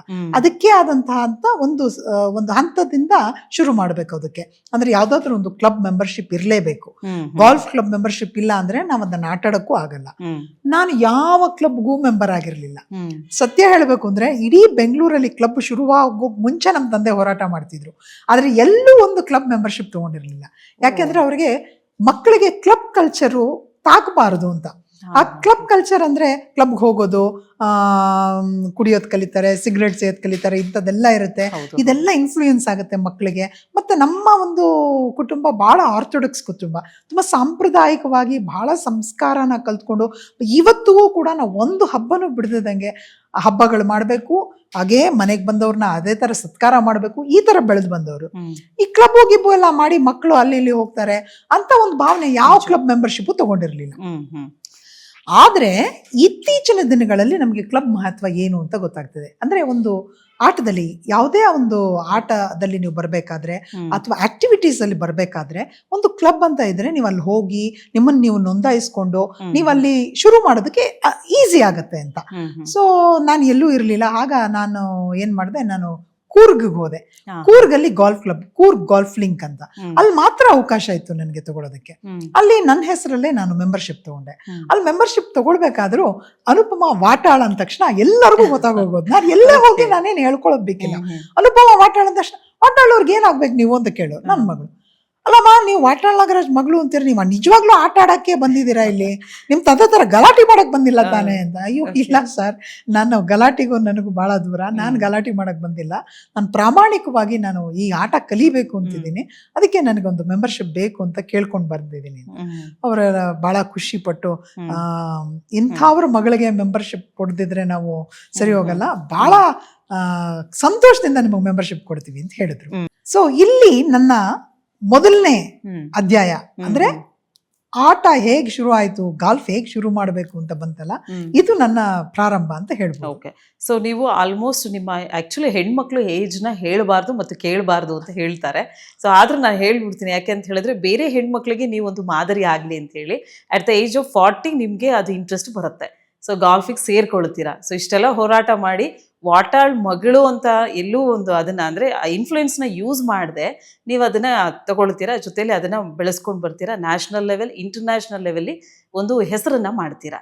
ಸೊ ಈಗ ಅದನ್ನ ಅಂತ ಅಂದರೆ ಈಗ ಗಾಲ್ಫ್ ಬಗ್ಗೆ ಗೊತ್ತಿಲ್ಲದೆ ಇರೋಂಥ ಹೆಣ್ಮಕ್ಳು ಅಥವಾ ಈ ಒಂದು ಕಾರ್ಯಕ್ರಮ ನೋಡ್ತಿರೋವಂಥವ್ರಿಗೆ ಹೇಳೋದಾದರೆ, ಸೊ ಅದು ಎವ್ರಿ ಡೇ ನೀವು ಪ್ರಾಕ್ಟೀಸ್ಗೆ ಹೋಗಬೇಕಾಗತ್ತಾ, ಟೂರ್ನಮೆಂಟ್ಸ್ ಅಂದರೆ ಯಾವ ರೀತಿ ಆಗಿರುತ್ತೆ, ಸೊ ನಿಮ್ಮ ತಯಾರಿ ಏನಿರುತ್ತೆ ಅಂದರೆ ಯಾವುದೇ ಒಂದು ಕ್ಷೇತ್ರಕ್ಕೆ ಹೋದಾಗ ಏನಾದರೂ ಒಂದು ಸಾಧನೆ ಮಾಡಬೇಕು ಅಂತ ಹೇಳಿದ್ರೆ ಅದರ ಹಿಂದೆ ಪರಿಶ್ರಮ ತುಂಬ ಇರಬೇಕಾಗತ್ತೆ, ಹೋಮ್ವರ್ಕ್ ಮಾಡಲೇಬೇಕಾಗತ್ತೆ. ಸೊ ನಿಮ್ಮ ಒಂದು ಪರಿಶ್ರಮ ಹೇಗಿರುತ್ತೆ ಈ ಒಂದು ಕ್ಷೇತ್ರದಲ್ಲಿ ಅಂತ? ನೋಡಿ, ನಾನು ಆಗ್ಲೇ ಹೇಳ್ದಂಗೆ ಎಲ್ಲ ಆಟಗಳಿಗಿಂತ ಈ ಗಾಲ್ಫ್ ಆಟ ಅನ್ನೋದು ಇದೆಯಲ್ಲ, ಅದು ಅಷ್ಟು ಸುಲಭವಾಗಿ ಎಲ್ಲರೂ ಹೋಗಿ ಸಡನ್ ಆಗಿ ಅದಿಷ್ಟ ಆಯ್ತು ಅಂತ ಮಾಡೋಕ್ಕಾಗಲ್ಲ. ಅದಕ್ಕೆ ಅದರದೇ ಆದಂಥ ಹಂತ ಹಂತವಾಗಿ ಬರಬೇಕು. ಒಂದು ಮೆಂಬರ್ಶಿಪ್ ಅಂತ ಇರಬೇಕು. ಅದಾದ್ಮೇಲೆ ನಮಗೆ ಕಲಿಯೋದಕ್ಕೆ ಅವಕಾಶ ಮಾಡಿಕೊಡ್ತಾರೆ. ಒಂದು ಗಾಲ್ಫ್ ಕ್ಲಬ್ಗೆ ಹೋಗಿ ಕಲಿಬೇಕಾಗತ್ತೆ. ಅದನ್ನು ಕಲ್ತ ಮೇಲೆ ಅದಕ್ಕೆ ಬಹಳ ದಿನಗಳ ಕಾಲ ಶ್ರಮ ಪಡಬೇಕು, ಅಲ್ಲಿ ಹೋಗಬೇಕು. ಇದು ನಾನು ನಿಮ್ಗೆ ಹೇಳಬೇಕಾದ್ರೆ ಒಂದು ಫುಟ್ಬಾಲು, ಕ್ರಿಕೆಟು ಯಾವುದೇ ಆದರೂ ಅದರದೇ ರೀತಿಯಾದಂಥ ತಯಾರಿಗಳಿರುತ್ತೆ. ಈ ಗಾಲ್ಫ್ ಆಟದಲ್ಲೂ ಅಷ್ಟೇ. ಗಾಲ್ಫ್ ಆಟ ಕನಿಷ್ಠ 4 ಗಂಟೆಗಳ ಆಟ. ಒಂದು ಆಟ ಶುರು ಮಾಡಿದ್ರೆ ಕಡಿಮೆ ಅಂದ್ರೂ 4 ಗಂಟೆಗಳ ಕಾಲ ನಾವು ಆಟ ಆಡ್ತಾ ಇರಬೇಕಾಗುತ್ತೆ, ಶುರು ಮಾಡಿದ್ರೆ ಮುಗಿಯೋವರೆಗೂ. ಓಕೆ, ಇದರ ತಯಾರಿನೂ ಹಾಗೆ ಇರುತ್ತೆ. ಪ್ರತಿದಿನ ನಾನು ಹೋಗ್ತಾ ಇದ್ದೆ, ಪ್ರತಿದಿನ ನಾನು ಪ್ರಾಕ್ಟೀಸ್ಗೆ ಹೋಗ್ತಾ ಇದ್ದೆ. ನನಗೆ ಶುರು ಮಾಡಿದಾಗ ಬಹಳ ಇದೇನಪ್ಪ ಇಷ್ಟು ಕಷ್ಟ ಇದೆ, ಬಿಸಿಲಲ್ಲಿ ಹೋಗಿ ನಿಂತ್ಕೋಬೇಕು, ಅವರು ನಮ್ಮ ಕೋಚ್ ಕರೆದ ತಕ್ಷಣ ಬಿಸಿಲಲ್ಲಿ ಕರೀತಾರೆ, ನಾವು ಹೋಗಿ ನಿಂತ್ಕೋಬೇಕು. ಪ್ರತಿದಿನ ನಮ್ಮ ಹತ್ರ 300 ಬಾಲ್ನ ಓಡಿಸ್ತಾ ಇದ್ರು. 300 ಬಾಲ್ನ ಬಿಸಿಲಲ್ಲಿ ನಿಂತ್ಕೊಂಡು ಓಡಿಸ್ತಾ ಇದ್ರು. ಪ್ರತಿಯೊಂದು ಕ್ಲಬ್, ಅದರಲ್ಲಿ ನಮ್ಮ ಆಟದಲ್ಲಿ ಡಿಫ್ರೆಂಟ್ ಕ್ಲಬ್ಸ್ ಇರುತ್ತೆ. ಆ ಕ್ಲಬ್ಗಳನ್ನೆಲ್ಲ ಉಪಯೋಗಿಸಿ ಕಲಿಬೇಕಾದ್ರೆ 200-300 ಬಾಲ್ನ ಓಡಿಸೋರು. ಇಷ್ಟು ಬಿಸಿಲಲ್ಲಿ ನಿಂತ್ಕೋಬೇಕಾಗತ್ತಲ್ಲ ಅಂತ. ನಾನು ಮನೆಗೆ ಬರ್ತಿದ್ದಂಗೆ ನಮ್ಮ ತಾಯಿ ಕೇಳೋರು, ಇಷ್ಟು ಬೆಳ್ಳಗಿದೆಯಲ್ಲೇ ನೀನು, ಈ ಆಟ ಹೋಗಿ ಆಯ್ಕೆ ಮಾಡ್ಕೊಂಡಿದ್ಯಾ, ಕಪ್ಪಗಾಗ್ಬಿಡ್ತೀಯಾ ನೀನು, ದಿನ ನೋಡು ಹೋಗಿ ಬಂದು ಕಪ್ಪಗಾಗ್ತಾ ಇದೀಯಾ ನೀನು, ಟಾನ್ ಆಗ್ಬಿಡ್ತೀಯಾ, ಇದನ್ನ ಯಾಕೆ ಆಯ್ಕೆ ಮಾಡ್ಕೊಂಡೆ ಅಂತ. ಆವಾಗ ನಮ್ಮ ತಾಯಿಗೆ ನಾನೆಲ್ಲ ಹೇಳ್ತಾ ಇದ್ದೆ, ಇಲ್ಲಮ್ಮ ಈ ಆಟ ಬಹಳ ಸುಂದರವಾದಂತ ಆಟ, ಬಹಳ ಸುಂದರವಾದಂತ ಆಟ ಅಂತ ಯಾಕೆ ಹೇಳ್ತೀನಿ ಅಂದ್ರೆ, ಇಡೀ ಗಾಲ್ಫ್ ಕೋರ್ಸು ಹಸಿರಿಂದ ತುಂಬಿರುತ್ತೆ. ಹೌದು, ಹಿಂದೆ ಮುಂದೆ ಎಲ್ಲ ಹಸಿರು ಹಸಿರು ಹಸಿರು. ನೀವು ಹೋದ್ರೆ ನಿಮ್ಮ ವೈಯಕ್ತಿಕ ಆಟ ಇದು, ಅಂದ್ರೆ ಟೀಮ್ ಗೇಮ್ ಅಲ್ಲ, ಇಂಡಿವಿಜುವಲ್ ಆಟ. ನೀವ್ ಹೇಗ್ ಆಡ್ತೀರಾ, ನೀವ್ ಹೇಗ್ ಪ್ರೆಸೆಂಟ್ ಮಾಡ್ತೀರಾ, ಅದ್ರ ಮೇಲೆ ಇದು ನಿಂತಿರುತ್ತೆ. ಮತ್ತೆ ಯಾರ ಒಂದು ತಂಟೆ ತಾಪತ್ರೆ ಇರಲ್ಲ. ನಿಮ್ ಪಾಡಿಗೆ ನೀವು ಆಡ್ತಾ ಹೋಗ್ತಾ ಇರ್ಬೋದು, ನೀವು ಫೋಕಸ್ ಮಾಡ್ತಾ ಹೋಗ್ಬೇಕಷ್ಟೇ. ಆ ಫೋಕಸ್ ಮಾಡ್ತಾ ಹೋದಾಗ ಅದು ಲೈಫಲ್ಲಿ ಎಷ್ಟು ನನಗೆ ಹೆಲ್ಪ್ ಆಗಿದೆ ಅಂದ್ರೆ, ಈ ಗಾಲ್ಫ್ ಆಟದಲ್ಲಿ ಕಾನ್ಸಂಟ್ರೇಷನ್, ಫೋಕಸ್ ಅನ್ನೋದು ನಾನು ಕಲ್ತಿದ್ದು. ಆ ಎರಡೂ ನಾನು ಗಾಲ್ಫ್ ಆಟದಿಂದ ನನ್ನ ಜೀವನಕ್ಕೆ ಅಳವಡಿಸ್ಕೊಂಡೆ. ಈ ಜೀವನದಲ್ಲಿ ಸಮಸ್ಯೆಗಳು ಬಂದಾಗ, ನೀವು ಹೇಳ್ದಂಗೆ ಈಗ ನನಗೆ 2 ಮನೆ, ನಮ್ಮ ತಂದೆ ಮನೆ ನೋಡ್ಕೋತೀನಿ, ನನ್ನ ಮನೆ ನೋಡ್ಕೋತೀನಿ, ಹಾಗೆ ನನ್ನ ಉದ್ಯೋಗ ನೋಡ್ಕೋತೀನಿ, ಜೊತೆಗೆ ಸಮಾಜ ಸೇವೆಗಳಲ್ಲೂ ನನ್ನನ್ನು ನಾನು ತೊಡಸ್ಕೊಂಡಿದ್ದೀನಿ. ಇದನ್ನೆಲ್ಲ ಬ್ಯಾಲೆನ್ಸ್ ಮಾಡೋದಕ್ಕೆ ಈ ಆಟ ನಿಜವಾಗ್ಲೂ ನನಗೆ ಸಹಾಯಕಾರಿಯಾಗಿದೆ. ಈ ಆಟದಿಂದನೇ ನಾನು ಅಷ್ಟೊಂದು ಫೋಕಸ್ ಮಾಡೋದು ಮತ್ತು ತಾಳ್ಮೆ ಎರಡನ್ನೂ ಕಲ್ತಿದ್ದು. ಈ ಆಟಕ್ಕೆ ಯಾರು ಬೇಕಾದ್ರೂ ಬರ್ಬೋದು, ಇಂಥವರೇ ಬರಬೇಕು ಅಂತಿಲ್ಲ, ಇಂಥ ಏಜ್ ಅಂತ ಇಲ್ಲ, ಇದಕ್ಕೆ ವಯಸ್ಸಿನ ವಯೋಮಿತಿ ಇಲ್ವೇ ಇಲ್ಲ. ಯಾವ ಏಜಲ್ಲಿ ಬೇಕಾದ್ರೂ ಬರ್ಬೋದು, ನಿಮ್ಗೆ ಆಸಕ್ತಿ ಇರ್ಬೇಕಷ್ಟೇ. ನಾನು ಹೇಳಿದೆ ನೋಡಿ, ನಾನು ನನ್ನ 40 ವರ್ಷ ಆದ್ಮೇಲೆ ಒಂದು 42 ವರ್ಷಕ್ಕೆ ಶುರು ಮಾಡಿದೆ ನಾನು ಆಟ ಪ್ರಾರಂಭ ಮಾಡ್ಬೇಕು. ಆವಾಗ ಎಲ್ಲರೂ ಹೇಳಿದ್ರು ಇದು ಒಂದು ಏನೋ ಹಾಬಿಗೆ ಶುರು ಮಾಡ್ತಾ ಇದ್ದಾಳೆ, ಒಂದು ಟೈಮ್ ಪಾಸ್ಗೆ. ಎಲ್ಲ ಪರಿಚಯ ಆಗ್ತಾರೆ ಜನಗಳ ಪರಿಚಯ. ನಮ್ಮ ಯಜಮಾನ್ರು ನನ್ ಕಳ್ಸಿದ್ದು ಅದೇ ಉದ್ದೇಶಕ್ಕೆ. ಆಯ್ತು ಗಾಲ್ಫ್ ಆಡು, ಯಾಕೆ ಅಂದ್ರೆ ನಿನ್ ಜನಗಳ ಪರಿಚಯ ಆಗ್ತಾರೆ, ಮತ್ತೆ ಸೋಷಿಯಲೈಸ್ ಆಗೋಕೆ ಒಂದ್ ಒಳ್ಳೆ ಅವಕಾಶ ಅಂತ ಕಳ್ಸಿದ್ರು. ಆದ್ರೆ ನಾನು ಇದನ್ನ ಅಲ್ಲೂ ಕೂಡ ಬಹಳ ಬಹಳ ಆಸಕ್ತಿಯಿಂದ ಕಲಿತಾ ಇದ್ದೆ. ಬರೀ ಜನಗಳನ್ನ ಪರಿಚಯ ಮಾಡ್ಕೊಳಕ್ ಮಾತ್ರ ಅಲ್ಲ, ಸ್ಪರ್ಧಾತ್ಮಕವಾಗಿ ನಾನು ತಗೊಂಡಿದ್ದೇನೆ. ವೆರಿ ಕಾಂಪಿಟೇಟಿವ್ ಸ್ಪೋರ್ಟ್ಸ್ ಇದು. ಹಾಗಾದಾಗ ನಾನು ಯಾಕೆ ಸುಮ್ಮನೆ ಬಂದು ಟೈಮ್ ಪಾಸ್ ಮಾಡಬೇಕು ಅಂತ ಹೇಳಿ ಅದರಲ್ಲಿ ಕಾಂಪಿಟೇಷನ್ ಶುರು ಮಾಡಿದ್ರು. ಕಾಂಪಿಟೇಷನ್ಗೆಲ್ಲ ನಾನು ಭಾಗವಹಿಸ್ತಾ ಇದ್ದೆ. ನಾನು ಮಾಡಿರುವಂತಹ ಕಾಂಪಿಟೇಷನ್ಗಳಲ್ಲೆಲ್ಲ ಸುಮಾರು 80% ನನಗೆ ಸಕ್ಸಸ್ ಅನ್ನೋದು ಸಿಕ್ಕಿದೆ. ಅಂದ್ರೆ ಅದು ನನ್ನ ಪುಣ್ಯ ಅಂತ ಹೇಳ್ಬೋದು. ಎಲ್ಲೋ ಒಂದ್ ಕಡೆ ನಮ್ಮ ತಾಯಿ ಆಶೀರ್ವಾದ ಅಂತಾನೆ ನಾ ಹೇಳ್ತೀನಿ. ನನ್ನ ಸಾಧನೆ ಅಂತ ನಾನು ಎಲ್ಲೂ ಹೇಳ್ಕೊಳಲ್ಲ. ಇದು ಈ ಸಾಧನೆ ಒಂದು ಯಾವುದೇ ಒಂದು ಕ್ಷೇತ್ರದಲ್ಲಿ ಇವ್ರೆ, ಈಗ ಒಂದು ಕಲಾ ಕ್ಷೇತ್ರದಲ್ಲಾಗಿರ್ಬೋದು, ಅಥವಾ ನಿಮ್ಮ ಕ್ಷೇತ್ರದಲ್ಲಾಗಿರ್ಬೋದು, ನಮ್ಮ ಸ್ಪೋರ್ಟ್ಸ್ ಕ್ಷೇತ್ರದಲ್ಲಾಗಿರ್ಬೋದು, ಸಾಧನೆ ಅಂದ್ರೆ ಒಬ್ರದಾಗಿರಲ್ಲ. ಅದಕ್ಕೆ ಹಿಂದೆ ಬೇಕಾದಷ್ಟು ಜನ ಸಪೋರ್ಟ್ ಮಾಡಬೇಕು. ನನ್ನನ್ನು ಟೈಮಿಗೆ ಕರೆಕ್ಟಾಗಿ ಕರ್ಕೊಂಡು ಹೋಗೋ ನಮ್ಮ ಡ್ರೈವರು, ನನಗೆ ಟೈಮಿಗೆ ಕರೆಕ್ಟಾಗಿ ಊಟ ಮಾಡಿಕೊಡೋ ನಮ್ಮ ಅಡುಗೆಯವರು, ನನ್ನ ಮನೆ ನೋಡ್ಕೊಳ್ಳೋ ಅಂತ ನನ್ನ ಕುಟುಂಬಸ್ಥರು, ನನ್ನನ್ನು ಈ ಫೀಲ್ಡ್ಗೆ ಬಿಡುವಂತಹ ನನ್ನ ಆತ್ಮೀಯರು, ಇದೆಲ್ಲರ ಸಹಕಾರದಿಂದ ನಾನು ಅಚೀವ್ ಮಾಡಕ್ಕೆ ಸಾಧ್ಯ. ಹೌದು. ಹಾಗಾಗಿ ಈ ಒಂದು ಸಾಧನೆ ನನ್ನೊಬ್ಬಳದೇ ಅಲ್ಲ, ಇವರೆಲ್ಲರ ಸಹಕಾರದಿಂದ ನಾನು. ಮಕ್ಕಳು ಅಷ್ಟೇ. ಈಗ ಮನೇಲಿ ಮಕ್ಕಳು ಸಪೋರ್ಟ್ ಮಾಡ್ಲಿಲ್ಲ ಅಂದ್ರೆ, ಯಾಕಂದ್ರೆ ಮಕ್ಕಳೇ ಒಂದು ಅವ್ರದೇ ಒಂದು ದಾರಿ ಇರುತ್ತೆ. ಸೊ ಎಲ್ಲರ ಸಹಕಾರ ಇದಕ್ಕೆ ಬೇಕಾಗುತ್ತೆ. ನನ್ನ ಪುಣ್ಯ, ನನ್ಗೆ ಎಲ್ಲರ ಸಹಕಾರ ಸಿಗ್ತಾ ಹೋಯ್ತು. ನಾನು ಅದರಲ್ಲಿ ಅಚೀವ್ ಮಾಡ್ತಾ ಬಂದೆ. ಒಂದಾದ್ಮೇಲೆ ಒಂದು ಸ್ಪರ್ಧೆನ ಗೆಲ್ತಾ ಬರ್ತಾ ಇದ್ದೆ. ಗೆಲ್ತಾ ಬಂದಾಗ ಏನಾಯ್ತು, ಎಲ್ಲ ಈ ಗಾಲ್ಫ್ ಅನ್ನೋ ಒಂದು ಕಮ್ಯುನಿಟಿ ಬಹಳ ಚಿಕ್ಕ ಕಮ್ಯುನಿಟಿ. ಗಾಲ್ಫ್ ಸಮುದಾಯ ಇದೆಯಲ್ಲ, ಇದು ಬಹಳ ಚಿಕ್ಕದು, ಎಲ್ಲರಿಗೂ ಎದ್ದು ಕಾಣುತ್ತೆ. ಯಾಕಂದ್ರೆ ತುಂಬಾ ಜನ ಇಲ್ಲ ಇಲ್ಲಿ, ಬಹಳ ಕಡಿಮೆ ಜನ. ಸೊ ನಾನು ಅಚೀವ್ ಮಾಡ್ತಾ ಇದ್ದಂಗೆ ಅದು ಸಮಾಜಕ್ಕೆ ಗುರುತಿಸ್ಕೊಳ್ತಾ ಹೋದೆ. ಅದರಲ್ಲೂ ನನ್ನ ಹಿಂದೆ ಆ ವಾಟಾಳ ಅನ್ನೋದು ಒಂದು ವರದಾನ. ಪ್ರತಿಯೊಬ್ರು ಬಹಳ ನನಗೆ ಗೌರವವನ್ನ ಕೊಡ್ತಾ ಇದ್ರು. ನನಗದು ಖುಷಿನೂ ಆಗ್ತಾ ಇತ್ತು. ತಂದೆಗೆ ತಕ್ಕ ಮಗಳು ಅಂತ ಹೇಳ್ತಾ ಇದ್ರು. ತಂದೆ ರಾಜಕೀಯ ಕ್ಷೇತ್ರದಲ್ಲಿ ಬಿಡದಂತಹ ಹಠವಾದಿ, ಛಲವಾದಿ, ಮಗಳು ಗಾಲ್ಫ್ ಅಲ್ಲಿ ಅಂತ. ನಾನು ಎಲ್ಲೇ ಹೋದ್ರೂ ಈ ಒಂದು ಸ್ಪರ್ಧೆ ಅಂತ ಬಂದಾಗ ಹಿಂದೂ ಮುಂದೆ ನೋಡ್ತಿರಲ್ಲ, ಬಹಳ ಡೆಡಿಕೇಶನ್. ಇವಾಗ್ಲೂ ಅಷ್ಟೇ, ನಂಗೆ ಆ ಸ್ಪರ್ಧೆ ಅಂತ ಬಂದಾಗ ನಾನು ಎಲ್ಲನೂ ಮರ್ತು ಬಿಡ್ತೀನಿ. ಎಲ್ಲ ಹಿಂದೆ ಆ 4 ಗಂಟೆ ಟೈಮ್ ನಾನು ಹೇಗೆ ಹಾಡ್ತೀನಿ, ಏನು ಅಚೀವ್ ಮಾಡ್ತೀನಿ. ಪ್ರತಿಯೊಂದು ಸ್ಪರ್ಧೆ ಗೆಲ್ಲೋದು ನನ್ನ ಉದ್ದೇಶ ಅಲ್ಲ. ಯಾವಾಗ್ಲೂ ಗೆಲ್ಲೇಬೇಕು ಅಂದ್ರೆ ಮನುಷ್ಯ ಆಗಲ್ಲ. ಸೋಲು ಬೇಕು, ಗೆಲ್ಲು ಬೇಕು. ಆ ಸೋಲು ಇನ್ನೂ ಗೆಲ್ಲೋದಕ್ಕೆ ಸ್ಫೂರ್ತಿಯಾಗಿ ತಗೊಳ್ಬೇಕೆ ಹೊರತು ಬಹಳ ಬಹಳ ಪಾಸಿಟಿವ್ ಆಗಿ ತಗೊಳ್ಬೇಕೆಲ್ಲಾನು. ಅದಕ್ಕೆ ನಾನು ಎಲ್ಲರಿಗೂ ಏನ್ ಹೇಳ್ತೀನಿ, ನಿಮ್ಮ ಜೀವನದಲ್ಲಿ ಒಂದು ಸ್ಪರ್ಧೆ, ಯಾವುದೇ ಆದ್ರೂ ಒಂದು ಆಟಗಳನ್ನ ನೀವು ಆಡ್ತಾ ಇದ್ರೆ ಅದು ನಿಮಗೆ ತುಂಬಾ ನಿಮ್ ಕುತೂಹಲವಾಗಿರುತ್ತೆ. ನಿಮ್ಮ ಜೀವನ ನಿಮ್ಗೆ ಬಹಳ ಆಸಕ್ತಿಯಿಂದ ಇರುತ್ತೆ. ನೀವು ಎಲ್ಲದೂ ಪಾಸಿಟಿವ್ ಆಗಿ ಯೋಚನೆ ಮಾಡೋಕ್ಕೆ ಅದು ಅನುಕೂಲ ಮಾಡಿಕೊಡುತ್ತೆ. ಸೊ ಹೀಗಾಗಿ ಗಾಲ್ಫ್ನ ಯಾರು ಬೇಕಾದ್ರೂ ಆಡ್ಬೋದು, ಯಾವ ಏಜಲ್ಲಿ ಬೇಕಾದ್ರೂ ಆಡ್ಬೋದು. ನಾನು ಹೇಳೋದಂದ್ರೆ ಹೆಚ್ಚು ಮಹಿಳೆಯರು ಈ ಕ್ಷೇತ್ರಕ್ಕೆ ಬರಬೇಕು, ಇನ್ನ ಮಹಿಳೆಯರು ಗುರುತಿಸ್ಕೋಬೇಕು, ಆಡಿ ಎಲ್ಲ ತಮ್ಮಲ್ಲಿ ಇರುವಂತ ಟ್ಯಾಲೆಂಟ್ನೆಲ್ಲ ತೋರಿಸ್ಬೇಕು ಅಂತ ನಾನು ಕೇಳ್ಕೊತೀನಿ. ಈ ಮೂಲಕ, ನಿಮ್ಮ ವಾಹಿನಿ ಮೂಲಕ ಎಲ್ಲರಿಗೂ ನಾನು ಈ ಒಂದು ಸಂದೇಶನ ಕೊಡಕ್ಕೆ ಇಷ್ಟಪಡ್ತೀನಿ. Okay ma'am. ಇನ್ನು ವೀಕ್ಷಕರ, ಇವತ್ತಿನ ಕಾರ್ಯಕ್ರಮದಲ್ಲಿ ವಾಟಾಳ್ ನಾಗರಾಜ್ ಅವರ ಮಗಳು ನನ್ನ ಜೊತೆನಲ್ಲಿದ್ದಾರೆ. ಮಾತಾಡಿಸ್ತಾ ಹೋಗ್ತಾ ಇದ್ದೀನಿ. ಇನ್ನೊಂದೇನು ಅಂತ ಹೇಳಿದ್ರೆ, ಈಗ ವಾಟಾಳ್ ನಾಗರಾಜ್ ಸರ್ ಅಂತ ಹೇಳಿದ್ರೆ ನಾವು ಮಾಧ್ಯಮಗಳಲ್ಲಿ ಅಥವಾ ನೇರವಾಗಿ ನೋಡಿರುವಂಥದ್ದು ಅಂದ್ರೆ ಅವ್ರದ್ದು ಒಂದು ರೀತಿಯಾದಂಥದ್ದು ಕ್ಯಾರೆಕ್ಟರಿಸ್ಟಿಕ್ಸ್ನ ನಾವೆಲ್ಲ ನೋಡಿದ್ದೀವಿ. ಮನೆಯಲ್ಲಿ ವಾಟಾಳ್ ನಾಗರಾಜ್ ಹೇಗಿರ್ತಿದ್ರು, ಜೊತೆಗೆ ಮಕ್ಕಳನ್ನ ಹೇಗೆ ಬೆಳೆಸಿದ್ದಾರೆ, ಇನ್ನು ಬಹಳ ಆತ್ಮೀಯವಾದಂಥ ಮಗಳು, ಮತ್ತೆ ತಂದೆಯ ಪ್ರೀತಿಯ ಮಗಳು ಅಂತ ಹೇಳಿದ್ರೆ ಅನುಪಮ ಅವರು. ಇನ್ನು ಕನ್ನಡ ನೆಲ ಜಲ ಹೋರಾಟ ಅಂತ ಬಂದ್ರೆ ನಮಗೆ ಮೊದಲನೇದಾಗಿ ನೆನಪಾಗೋದು, ಆ ಸಂಘಟನೆ ಅಂತ ಬಂದ್ರೆ ಮೊದಲನೇದಾಗಿ ನೆನಪಾಗೋದು ವಾಟಾಳ್ ನಾಗರಾಜ್ ಅವರು. ಸೊ ವಾಟಾಳ್ ನಾಗರಾಜ್ ಅವರ ಈ ಸಂಘಟನೆ ಆಗಿರ್ಬೋದು, ಹೋರಾಟ ಆಗಿರ್ಬೋದು, ಕುಟುಂಬದ ಮೇಲೆ ಯಾವ ರೀತಿಯಾಗಿ ಪರಿಣಾಮವನ್ನ ಬೀರ್ತಾ ಇತ್ತು. ಮೇಡಮ್, ಯಾಕೆ ಈ ಕ್ವಶನ್ ಕೇಳ್ತಿದ್ದೀನಿ ಅಂತ ಹೇಳಿದ್ರೆ, ಯಾವಾಗ್ಲೂ ವಾಟಾಳ್ ಸರ್ ಹೋರಾಟದ ಪರವಾಗೇ ಇರ್ತಾರೆ, ಕನ್ನಡದ ಪರವಾಗೇ ಇರ್ತಾರೆ. ಏನೇ ಒಂದು ಸಮಾಜದಲ್ಲಿ ಏನಾದ್ರೂ ಒಂದು ಗಲಾಟೆ ಗದ್ದಲ ಆಯ್ತು ಅಂತ ಹೇಳಿದ್ರೆ, ಕನ್ನಡ ಪರ ಹೋರಾಟ ಆಯ್ತು ಅಂತ ಹೇಳಿದ್ರೆ, ಕನ್ನಡಕ್ಕಾಗಿ ಮಿಡಿಯುವಂತಹ ಒಂದು ಜೀವ ಅಥವಾ ರಸ್ತೆಗಿಳಿದು ಬಂದ್ ಅಂತ ಶುರು ಆಯ್ತು ಅಂತ ಹೇಳಿದ್ರೆ ಅದು ವಾಟಾಳ್ ನಾಗರಾಜ್ ಸರ್ ಅಲ್ಲಿರ್ತಾರೆ ಅಂತ ಹೇಳಿ. ಸೊ ಅವರ ಹೋರಾಟಗಳು ಎಲ್ಲೋ ಒಂದು ಕಡೆ ನಿಮ್ಗೆ ಪಾಸಿಟಿವ್ ಆಗಿ ನಿಮಗೆ ಇಂಪ್ಯಾಕ್ಟ್ ಆಗ್ತಿತ್ತಾ ಅಥವಾ ನೆಗೆಟಿವ್ ಆಗಿ ಇಂಪ್ಯಾಕ್ಟ್ ಆಗಿದ್ದು ಉಂಟಾ? ಆ ರೀತಿಯಾದ ಸಿಚುಯೇಷನ್ಸ್ ನೀವು ಹ್ಯಾಂಡಲ್ ಮಾಡಿದ್ದೀರಾ ಅಥವಾ ಎದುರಿಸಿದ್ದೀರಾ? ನೋಡಿ, ನಾವು ಚಿಕ್ಕ ವಯಸ್ಸಿಂದ ನೋಡ್ಕೊಂಡ್ ಬಂದಿದ್ದೀವಿ ನಮ್ಮ ತಂದೆಯ ಹೋರಾಟಗಳನ್ನ. ಯಾವತ್ತೂ ಎಲ್ಲೂ ನಮಗೆ ನೆಗೆಟಿವ್ ಆಗಿ ಎಫೆಕ್ಟ್ ಆಗೇ ಇಲ್ಲ, ನಿಜ ಹೇಳಬೇಕು ಅಂದ್ರೆ. ಯಾಕೆ ಅಂತಂದ್ರೆ ಅವ್ರ ಹೋರಾಟಗಳ ಉದ್ದೇಶನೇ ಆಗಿರ್ತಿತ್ತು. ಅವ್ರ ಹೋರಾಟದ ಉದ್ದೇಶ ಪ್ರಾಮಾಣಿಕವಾಗಿದ್ದಾಗ ಯಾರು ನಮ್ಮನ್ನ ನೆಗೆಟಿವ್ ಆಗಿ ನೋಡ್ತಾ ಇದ್ದೆ ಅಥವಾ ನಮ್ಮ ಜೀವನದಲ್ಲಿ ಅದು ನೆಗೆಟಿವ್ ಆಗಿ ಪರಿಣಾಮ ಬೀರೋದು ಆಗೇ ಇಲ್ಲ. ಎಲ್ಲೇ ಹೋಗ್ಬೇಕಾದ್ರು ಎಲ್ಲೇ ನೋಡಿದ್ರು ಎಲ್ಲರೂ ನಮ್ಗೆ ಸಿಕ್ತವ್ರು ಗೊತ್ತಾದ್ರೆ ಹೇಳ್ತಾ ಇದ್ರು, ಎಂಥ ಹೋರಾಟಗಾರರು ಅವರು, ನಿಜವಾಗ್ಲೂ ಅವ್ರು ಏನಾದ್ರೂ ಮಾಡ್ಲಿ ಹೇಗಾದ್ರೂ ಮಾಡ್ಲಿ ಆ ಒಂದು ಛಲ ಇಟ್ಕೊಂಡು ಮಾಡ್ತಾರಲ್ಲ, ತುಂಬಾ ಸಂತೋಷ ಆಗುತ್ತೆ ಅಂತಾನೆ ಹೇಳೋರು. ಮತ್ತು ಈ ಬಂದ್ಗಳು ಮಾಡಿದಾಗ ಎಲ್ಲ ಬಂದು ನಮ್ಮನ್ನ ಕೇಳಿರೋದು ಉಂಟು, ಏನು ನಿಮ್ಮ ತಂದೆಯವರು ಯಾವಾಗ್ಲೂ ಬಂದ್ ಮಾಡ್ತಾರೆ, ಬಹಳ ಕೆಲವರು ವ್ಯಂಗ್ಯವಾಗೂ ನಮ್ಮ ಹತ್ರ ಮಾತಾಡಿದ್ದಾರೆ. ಆದ್ರೆ ನಾವ್ ಯಾವ್ದಕ್ಕೂ ತಲೆ ಕೆಡಿಸ್ಕೊತಾ ಇರ್ಲಿಲ್ಲ. ಅವರ ವ್ಯಂಗ್ಯ ಇದು ಸಮಾಜದಲ್ಲಿ ಇದ್ದಿದ್ದೆ, ಒಂದು ಒಳ್ಳೇದು ಅಂತ ಇದ್ಮೇಲೆ ಕೆಟ್ಟದಿದ್ದಿದ್ದೆ, ಅದ್ ಕೇಳ್ತಾರೆ, ಅದಕ್ಕೆ ಯಾವ್ದಕ್ಕೂ ನಾವು ತಲೆ ಕೆಡಿಸ್ಕೊತಿರ್ಲಿಲ್ಲ. ಅದಕ್ಕೆಲ್ಲ ಕಾರಣ ನಮ್ ತಾಯಿ ಅಂತ ಹೇಳ್ಬೇಕು. ನಮ್ ತಾಯಿ ಬೆಳೆಸಿರೋ ರೀತಿ.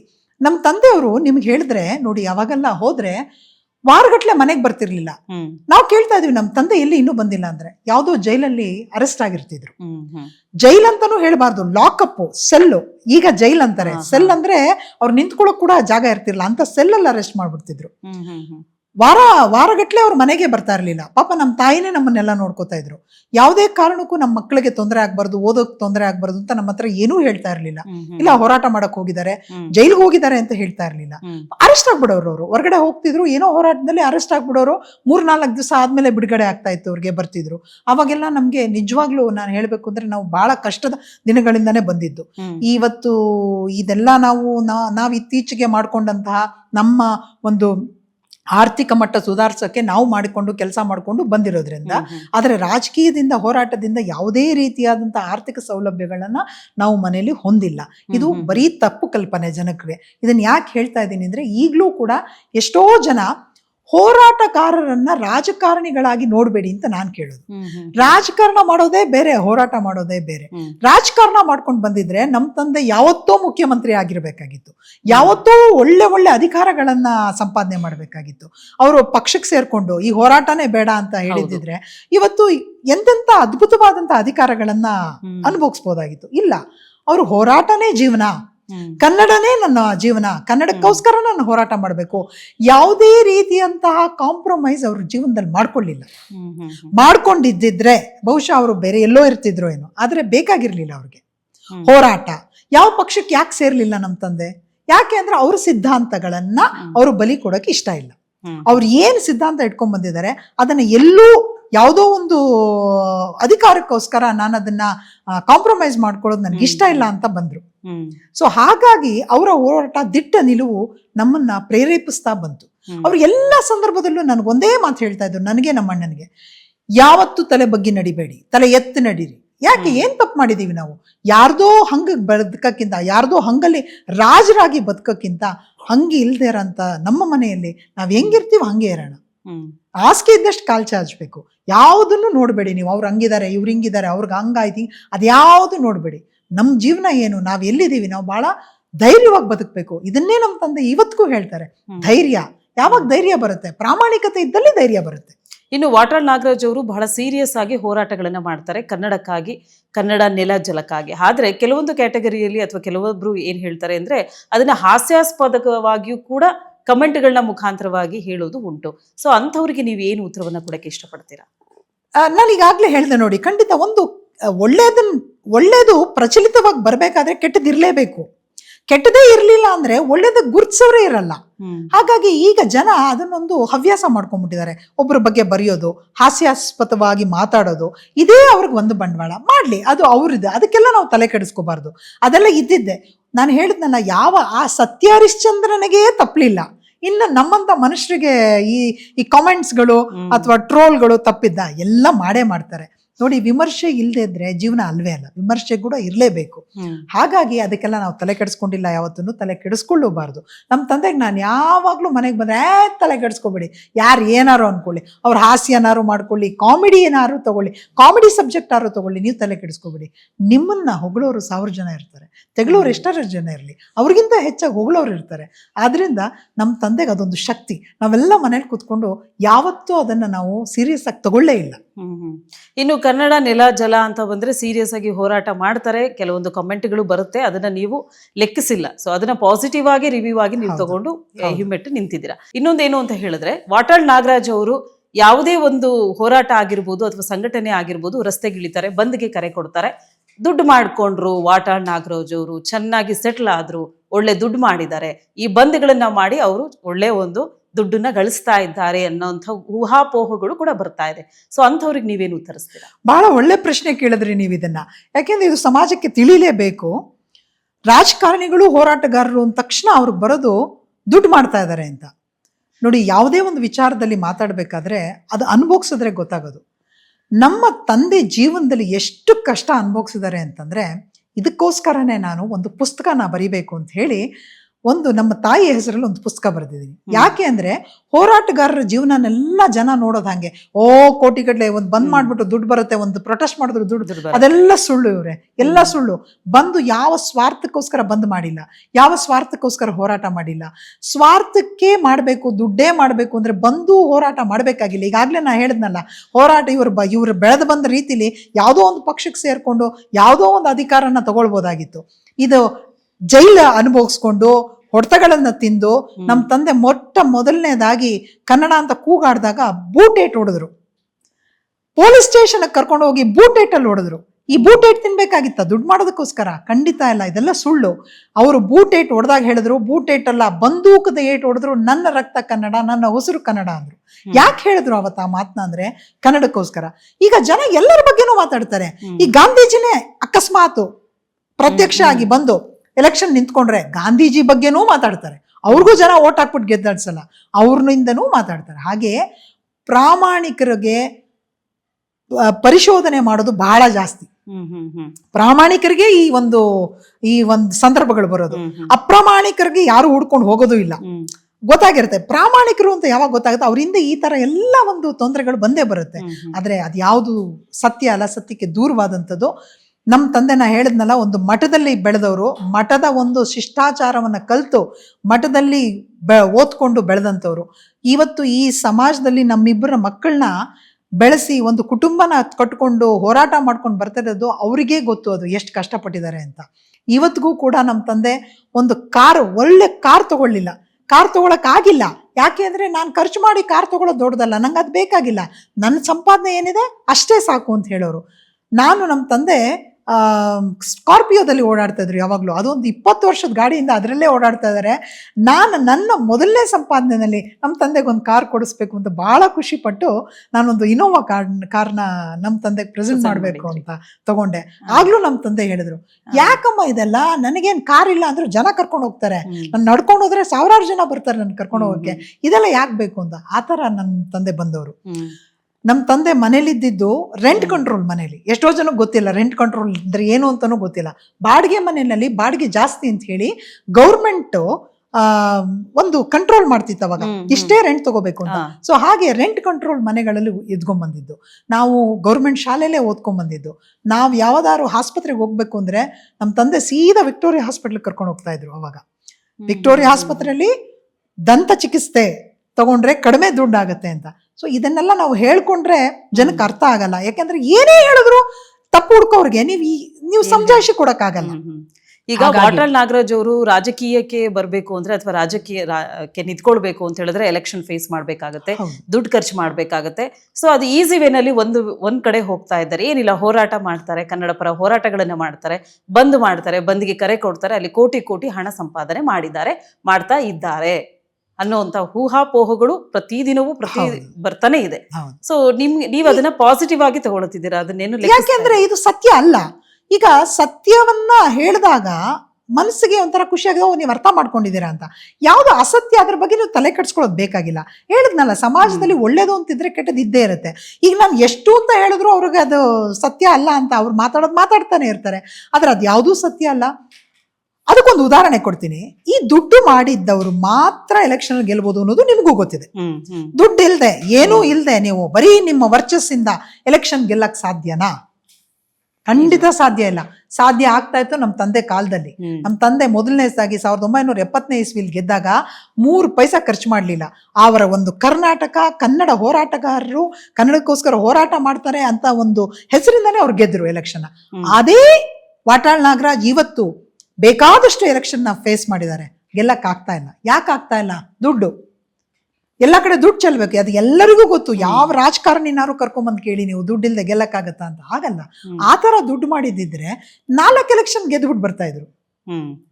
ಆ ತರ ರೋಲ್ ಕಾಲಲ್ಲಿ ದುಡ್ಡು ಮಾಡೋದಾಗ್ಲಿ, ಹೋರಾಟದಲ್ಲಿ ದುಡ್ಡು ಮಾಡೋದಾಗ್ಲಿ, ಬಂದ್ ಮಾಡ್ಬಿಟ್ಟು ದುಡ್ಡು ಮಾಡೋದಾದ್ರೆ ದುಡ್ಡು ಖರ್ಚು ಮಾಡಿ ಗೆದ್ದು ಅಧಿಕಾರಕ್ಕೆ ಬರ್ತಾ ಇದ್ರು. ಇಷ್ಟು ಸ್ಟ್ರಗಲ್ ಮಾಡ್ಬೇಕಾಗಿಲ್ಲ. ಆದ್ರೆ ಸೋತ್ರೂ ಕೂಡ ಎಲ್ಲೂ ಧೃತಿಗೆಡದೆ, ಎಲ್ಲೂ ಯಾವತ್ತೂ ಎದೆಗುಂದದೆ ಅವರು ಪ್ರತಿಯೊಂದು ಎಲೆಕ್ಷನ್ ಅಲ್ಲೂ ಕಂಟೆಸ್ಟ್ ಮಾಡ್ತಾ ಇರೋದು ನನಗೆ ಬಹಳ ಹೆಮ್ಮೆ ಆದ ವಿಚಾರ. ಯಾಕಂದ್ರೆ ಅವ್ರಿಗೆ ಅರ್ಹತೆ ಇದೆ. ಯಾವತ್ತು ಜನ ಮನಸ್ಸು ಮಾಡಿ ಓಟ್ ಹಾಕ್ಬೋದು.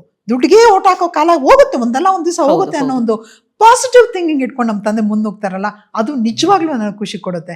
ಈ ತರ ಇದ್ದಾಗ ಮನೇಲಿ ಇಂಥ ಒಂದು ಅದ್ಭುತವಾದಂತ ವ್ಯಕ್ತಿತ್ವ ಇದ್ದಾಗ ಈ ಸಣ್ಣ ಪುಟ್ಟ ಮಾತುಗಳಿಗೆ ನಾವು ತಲೆ ಕೆಡಿಸ್ಕೊಳ್ಳೋದು ಇಲ್ಲ, ಕೆಡಿಸ್ಕೋಬಾರ್ದು.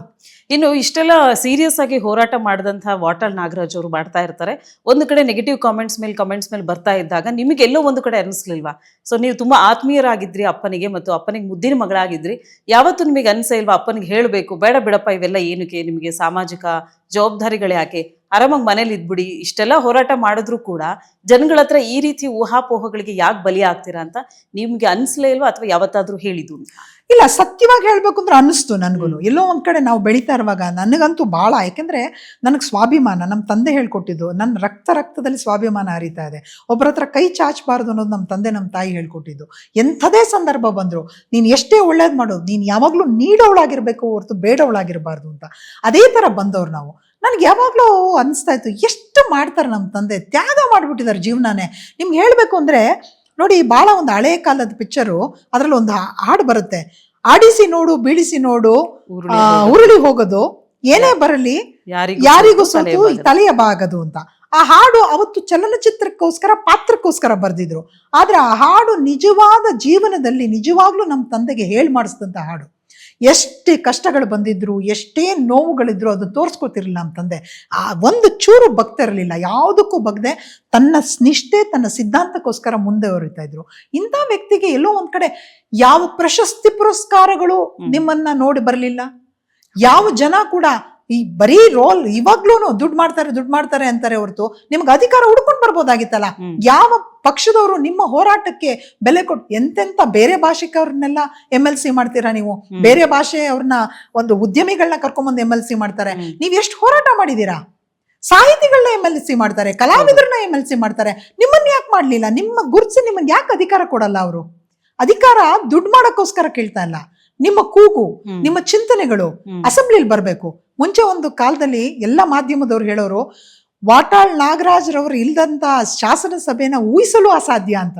ಅಂದ್ರೆ ಆತರ ಹೋರಾಟ ಮಾಡ್ಕೊಂಡ್ ಬಂದವರು, ಯಾರಿಗೂ ಹೆದರ್ಕೋತಿರ್ಲಿಲ್ಲ, ಹಿಂಗ್ ಪ್ರೆಸೆಂಟ್ ಮಾಡ್ತಾ ಇದ್ರು ವಿಚಾರಗಳನ್ನ. ಈಗ ಯಾಕೆ ನಿಮ್ಗೆ ಈ ತರ ಆಗ್ತಾ ಇಲ್ಲ? ಯಾಕೆ ಬೇಕ್ರಣ ಈ ಹೋರಾಟಗಳು? ಯಾರಿಗೋಸ್ಕರ ಮಾಡ್ಬೇಕು ಅಂತ ಒಂದ್ಸತಿ ನೋವಾಗಿ ಹೇಳಿರೋದು ಉಂಟು. ನಾವು ಹೇಳಿದ್ದೀರಾ? ಖಂಡಿತ ಹೇಳಿದೀವಿ. ನಾನು ಹೇಳಿದ್ದೀನಿ, ನಮ್ಮ ತಾಯಿಯವರು ಹೇಳಿದ್ದಾರೆ, ಯಾಕೆ ಬೇಕು ನಿಮ್ಗೆ ಇದೆಲ್ಲ? ಎಷ್ಟು ಸತಿ ನೀವು ಚಾಮರಾಜನಗರಕ್ಕೆ ಹೋಗಿ, ಚಾಮರಾಜನಗರದಂತಹ ಕ್ಷೇತ್ರನ ಯಾರೂ ನೋಡದೇ ಇರೋಂತಹ ಅಂಥ ಕ್ಷೇತ್ರನ ಇಡೀ ಕರ್ನಾಟಕದ ಭೂಪಟದಲ್ಲಿ ಅದನ್ನು ಗುರ್ತಿಸೋಂಗ್ ಮಾಡಿದ್ ನಮ್ಮ ತಂದೆ. 3 ಬಾರಿ ಚಾಮರಾಜನಗರದಲ್ಲಿ ಗೆದ್ದು ಎಂತೆಂತ ಕೆಲಸ ಮಾಡಿದ್ದಾರೆ ಇವರೇ. ಒಂದು ಕಲ್ಲು ಕೂಡ ತಗೊಂಡ್ಬರ್ಲಿಲ್ಲ ಚಾಮರಾಜನಗರದಿಂದ. ಸೈಟ್ ಬಿಡಿ, ಸೈಟ್ ದೂರ 20-30 ಸೈಟ್ ಅಲ್ಲ ನಾ ಮಾಡ್ತಿರೋದು, ಒಂದು ಕಲ್ಲು ಕೂಡ ಎತ್ಕೊಂಡ್ಬರ್ಲಿಲ್ಲ. ಏನ್ ಮುಂದುವರೆದಿದೆ ಚಾಮರಾಜನಗರ ಈಗ, ಬಹಳ ಇಂಡಸ್ಟ್ರಿಯಲ್ ಏರಿಯಾ ಮುಂದುವರೆದಿದೆ, ಭೂಮಿ ಗಗನಕ್ಕೆ ಏರಿದೆ ಅದ ರೇಟು. ಯಾವುದು ನಮ್ಮ ತಂದೆ ಮಾಡ್ಲಿಲ್ಲ. ಬೇಡ ಅವ್ರಿಗೆ. ಮಾಡಿದ್ದಿದ್ರೆ ಅಲ್ಲಿ ಮಾಡ್ಬೋದಾಗಿತ್ತಲ್ಲ, 108 ಎಕರೆ ಮಾಡ್ಬೋದಾಗಿತ್ತು.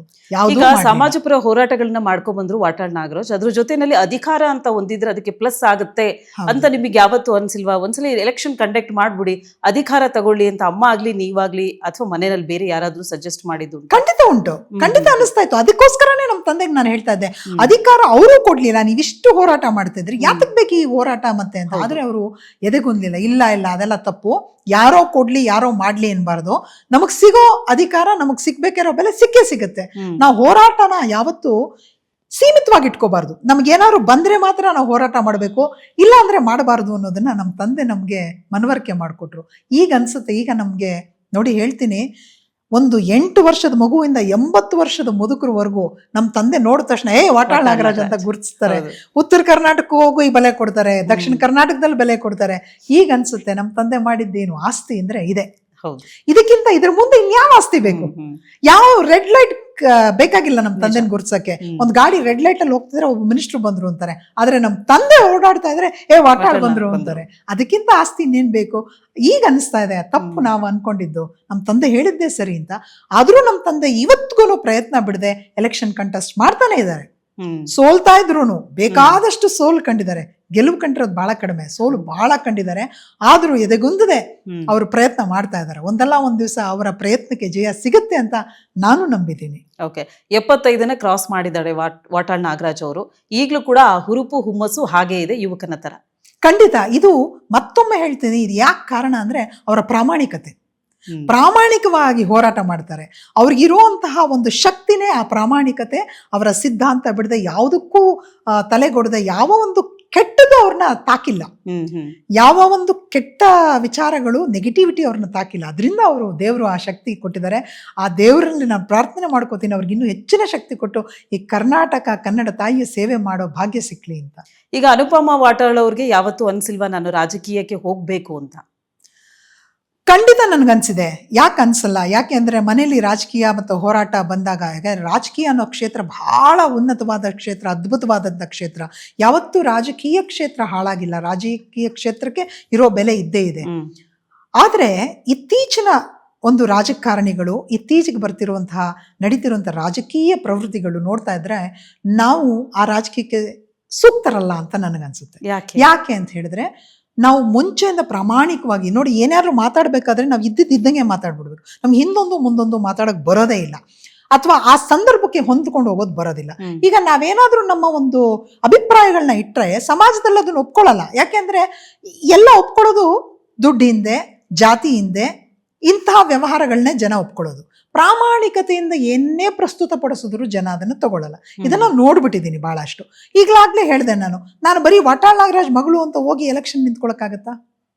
ಓಟ್ ಹಾಕ್ತಾರ ಜನ? ಇಲ್ಲ. ನಾನು ತಗೊಂಡೋಗಿ ಸುರಿಬೇಕು, ಚೆಲ್ಬೇಕು. ಇದು ನಮ್ಮ ಸಿದ್ಧಾಂತಕ್ಕೆ ವಿರುದ್ಧವಾದದ್ದು. ನಾವ್ ಆ ಥರ ಸಂಪಾದನೆ ಮಾಡೂ ಇಲ್ಲ. ನಾವು ಬಹಳ ಕಷ್ಟಪಟ್ಟು ಮಕ್ಕಳು ಓದ್ಕೊಂಡು ನಮ್ಮ ಕಾಲ ಮೇಲೆ ನಾವು ನಿಂತ್ಕೊಂಡು ಸಂಪಾದನೆ ಮಾಡ್ಕೊಂಡು ಜೀವನ ಕಟ್ಕೊಂಡಿದ್ದೀವಿ. ನಮಗೆ ನಿಜವಾಗ್ಲೂ ಅಧಿಕಾರ ಅಂದ್ರೆ ಏನು? ಒಂದು ವ್ಯಕ್ತಿಗೆ ಅಧಿಕಾರ ಅಂದ್ರೆ ಅದು ದೇವ್ರು ಕೊಡೋ ವರ.